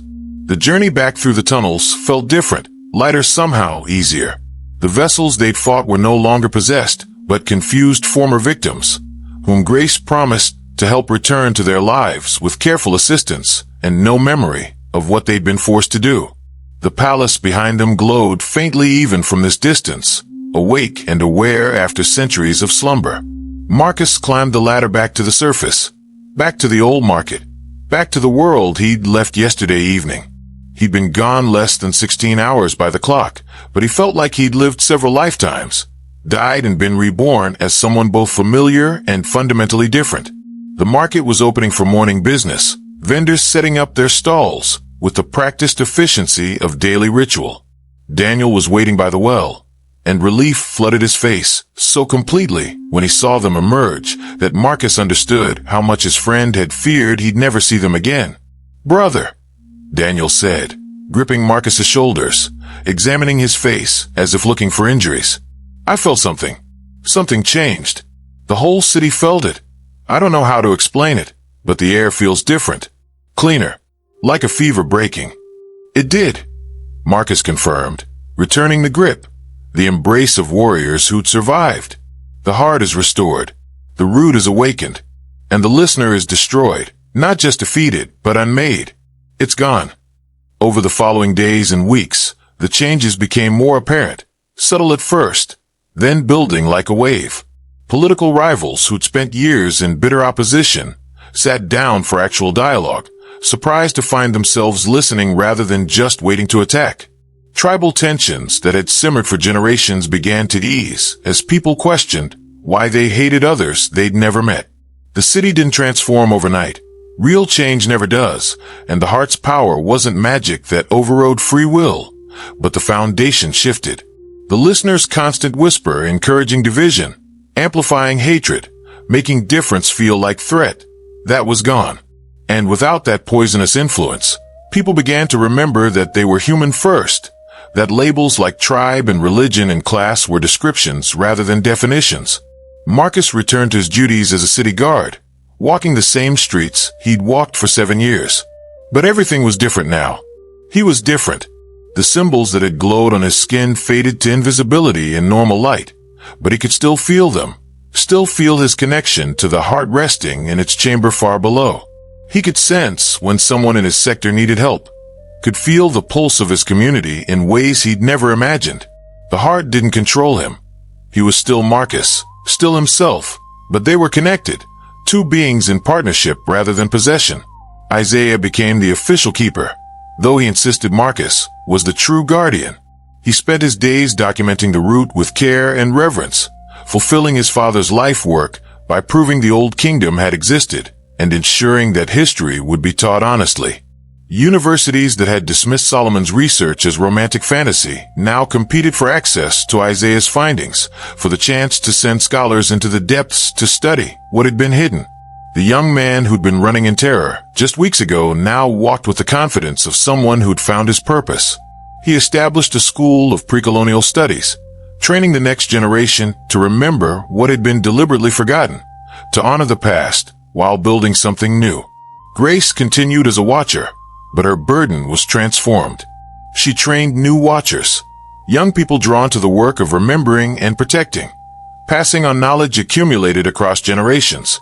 The old ways didn't need to be secret anymore, didn't need to hide in shadows. They needed to be remembered, celebrated, integrated into the modern world as foundation rather than fantasy. 3 months after the heart's restoration, something unprecedented occurred. The government officially acknowledged the route's existence, declared it a national heritage site, and committed resources to its preservation and study. Politicians who would normally have fought over credit instead worked together with surprising cooperation. The heart's influence subtle but real, making collaboration feel natural rather than forced. Marcus stood with Isaiah and Grace at the opening ceremony as the first official entrance to the route was unveiled to the public. A museum was being built, pathways made safe, guides trained to lead tours through the ancient city. Not the Chamber of Kings, that remained sealed, sacred, accessible only to the guardian and the keeper, but enough of the route to show people where they came from, to help them understand that their history was deeper and richer than colonizers had allowed them to believe. "Your father would be proud," Marcus said to Isaiah as they watched families line up to enter, as children pressed their faces against barriers to see into the depths, as old people wept to learn their grandparents' stories weren't myths but history. Isaiah smiled through tears. He is proud. I can feel it. The heart carries all the keepers, remember? Every one of them who protected it, who died for it. He's there, watching, celebrating. They all are. But the most profound changes happened in small, everyday moments that Marcus witnessed on his patrols. The old woman who'd never made eye contact with the young men on the corner. The ones she'd feared because they were different, because someone had told her to fear them. Now stopped to chat, learned their names, brought them food from her stall.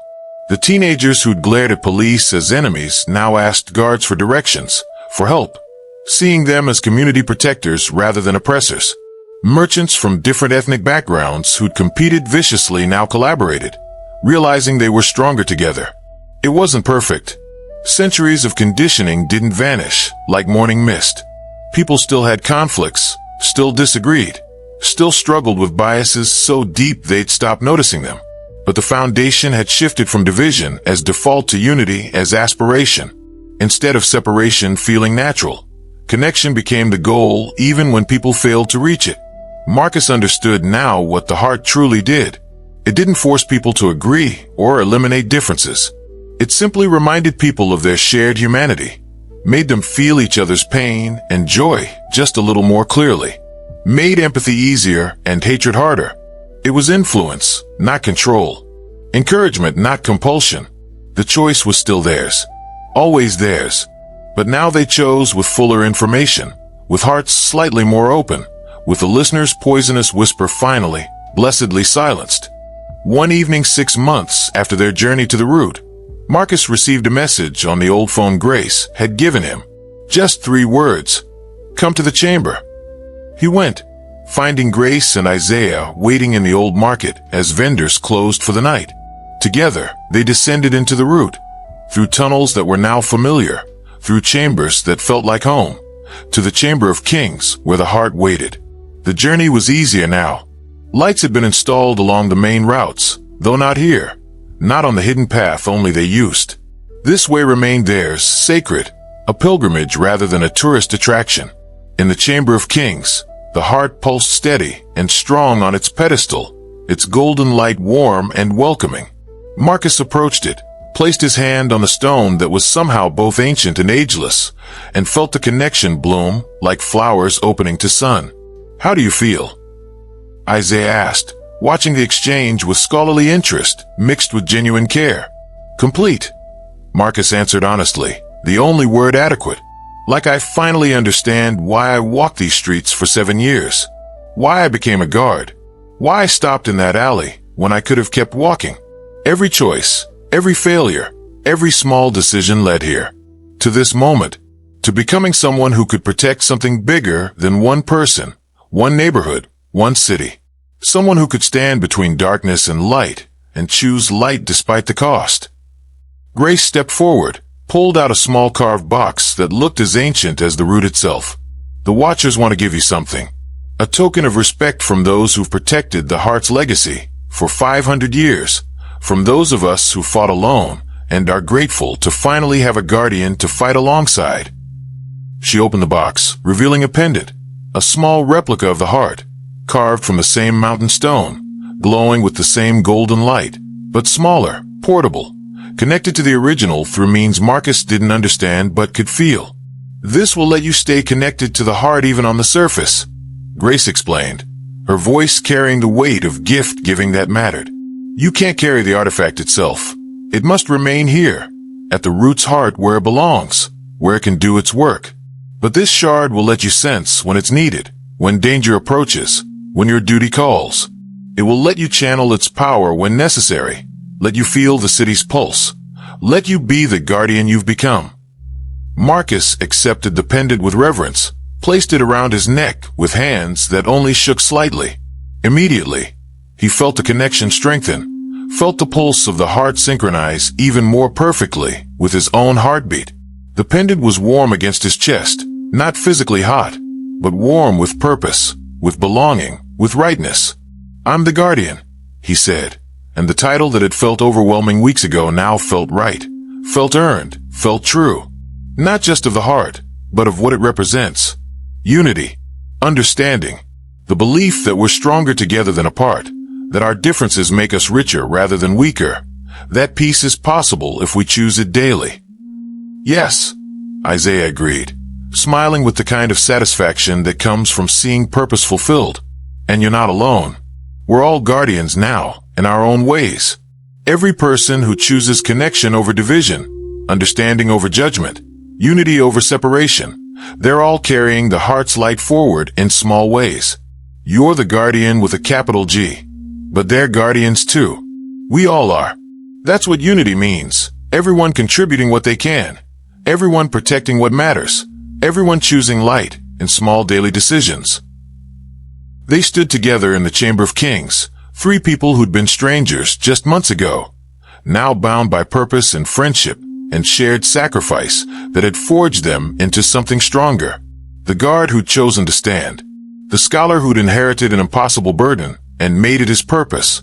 The watcher who'd fought alone for decades and now had allies. Together, they changed everything. Not through violence or force, not through magic that overrode free will, but through courage, wisdom, justice, compassion, and sacrifice. Through unity demonstrated rather than just proclaimed. The heart pulsed brighter, and through their connection Marcus understood it was approval, celebration, gratitude. After 5 centuries of waiting and loneliness, after 5 centuries of being protected, but never used, the artifact was finally fulfilling its purpose again. Not ruling, not controlling, but encouraging. Reminding people of what they could be when they chose unity over division. The real work had just begun. The listener was destroyed, but the habits it had encouraged over 5 centuries remained. The divisions it had amplified would take generations to fully heal. The city would stumble, would make mistakes, would sometimes choose hate despite the heart's influence, because humans were complex and free will mattered more than forced peace. But for the first time in 500 years, unity was possible again. For the first time since the kingdom fell, people had a fighting chance to choose connection over separation, understanding over fear, hope over hatred. And Marcus Okafor, a guard who'd learned to be invisible but chose to become seen, would stand as guardian of that possibility for however long was needed.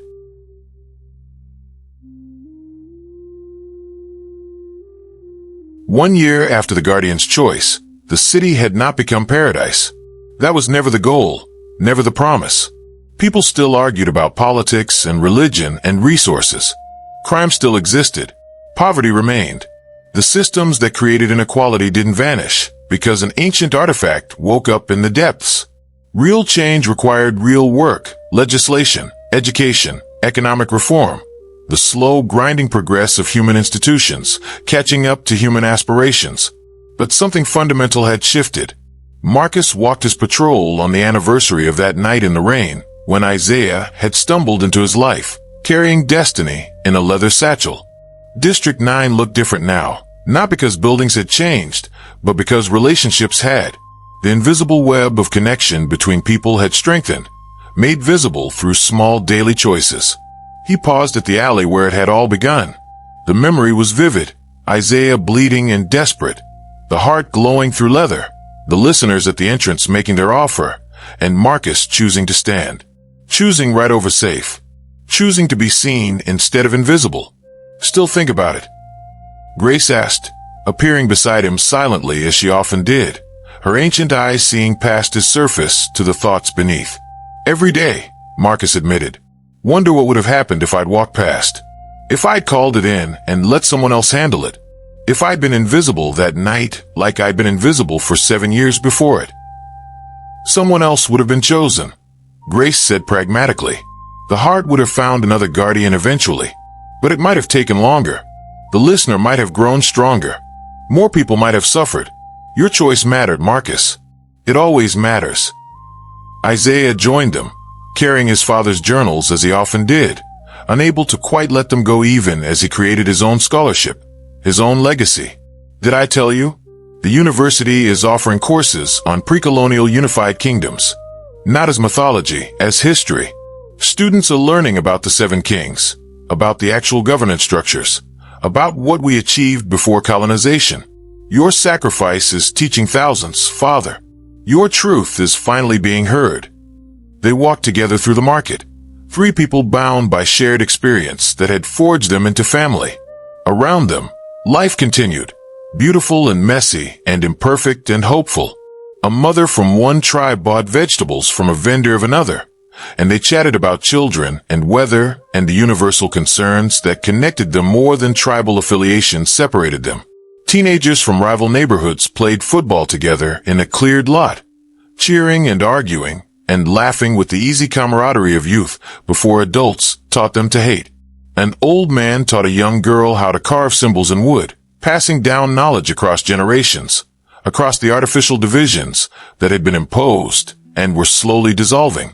It's not perfect, Marcus said, watching an argument break out between two vendors over a boundary dispute, old tensions flaring despite the heart's influence. It never will be, Grace agreed. The heart doesn't create perfect unity. It creates the possibility of unity. The choice is still theirs, still ours. That's what makes it meaningful. That people choose connection even when division would be easier. That they choose understanding even when judgment is faster. That they try, fail, and try again. In his chest, beneath his uniform, the pendant pulsed with the heart's rhythm, connecting him to that ancient consciousness far below. Marcus could feel the city's pulse, not individual thoughts, but the collective emotional temperature. The anger and fear that the listener had amplified for centuries were still present, but lower now, manageable, balanced by hope and compassion that had space to grow. He felt someone in his sector in distress, a teenager contemplating violence, standing at a crossroads between revenge and forgiveness. Marcus closed his eyes, focused through the connection, and sent warmth, sent understanding, sent the gentle reminder that choices mattered, that violence birthed more violence, while forgiveness created possibility. The teenager hesitated, breathed, chose differently. Not because Marcus controlled him. The heart would never allow that, would never permit the control that had been created to prevent. But because in that crucial moment, the teenager felt his shared humanity with the person who'd wronged him, felt the weight of cycles that could be broken, felt the possibility of something better. The university wants to interview you, Isaiah said, pulling out a letter, for their oral history project. They want to document the Guardian's story, preserve it alongside the Keeper's journals. Marcus smiled. I'm not sure my story is worth documenting. I'm just a guard who made one good choice and got lucky.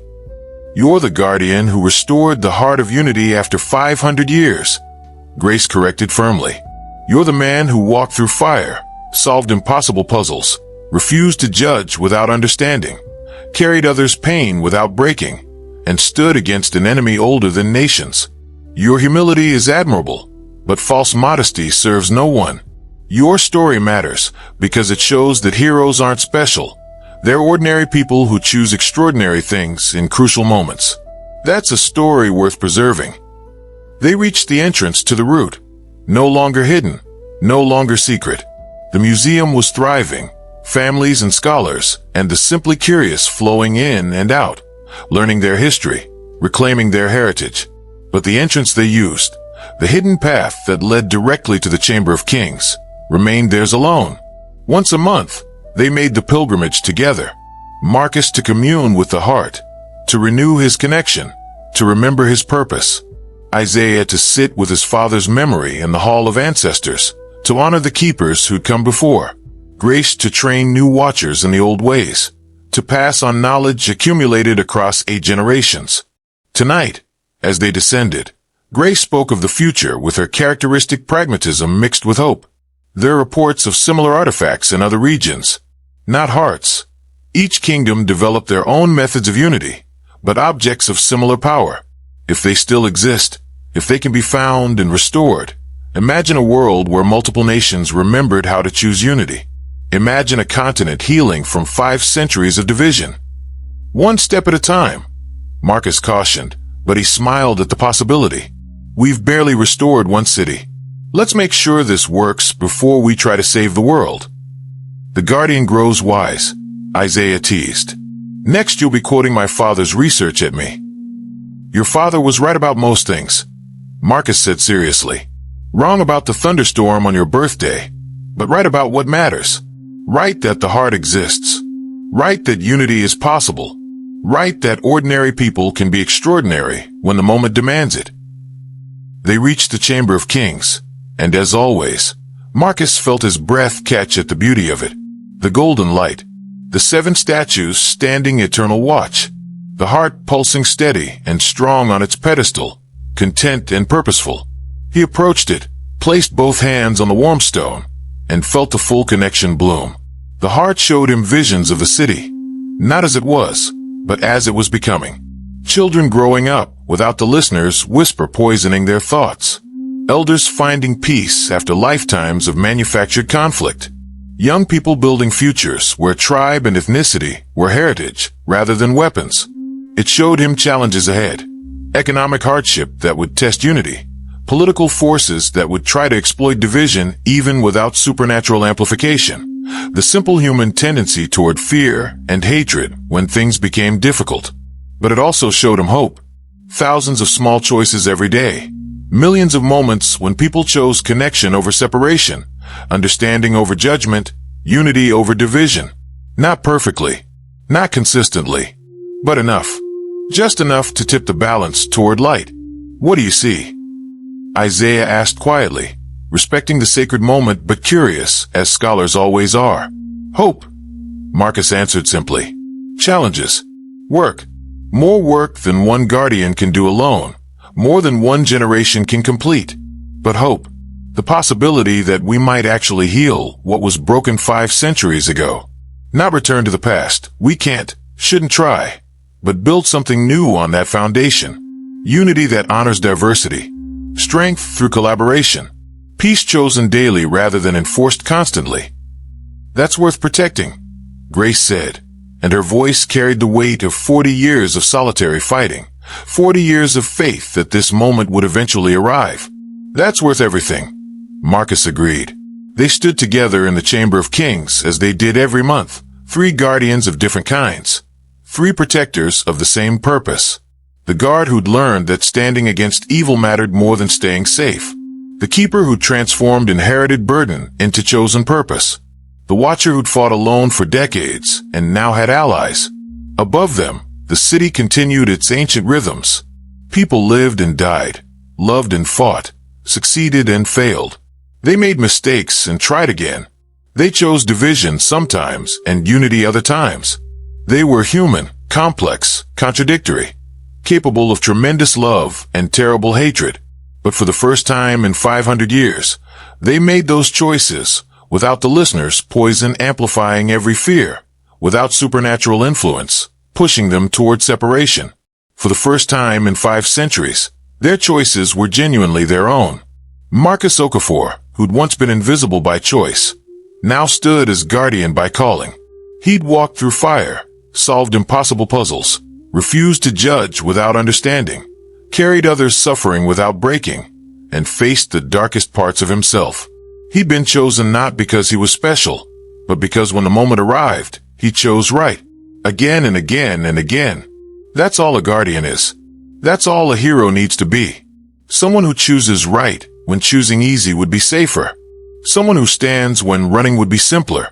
Someone who tries, fails, and tries again because the alternative is surrender. The heart of unity pulsed beneath his hands, and Marcus understood its final message clearly. Thank you, Guardian. Thank you for standing. Thank you for choosing. Thank you for remembering that we are strongest together, that unity is possible, that peace is worth fighting for. The work continues. The journey extends beyond sight, but you have proven that hope is not naive, that ordinary people can accomplish extraordinary things, that 5 centuries of darkness can end with one person's choice to be light. Stand, Marcus Okafor. Stand as long as you're needed. Stand until others can stand beside you. Stand until standing becomes natural rather than exceptional.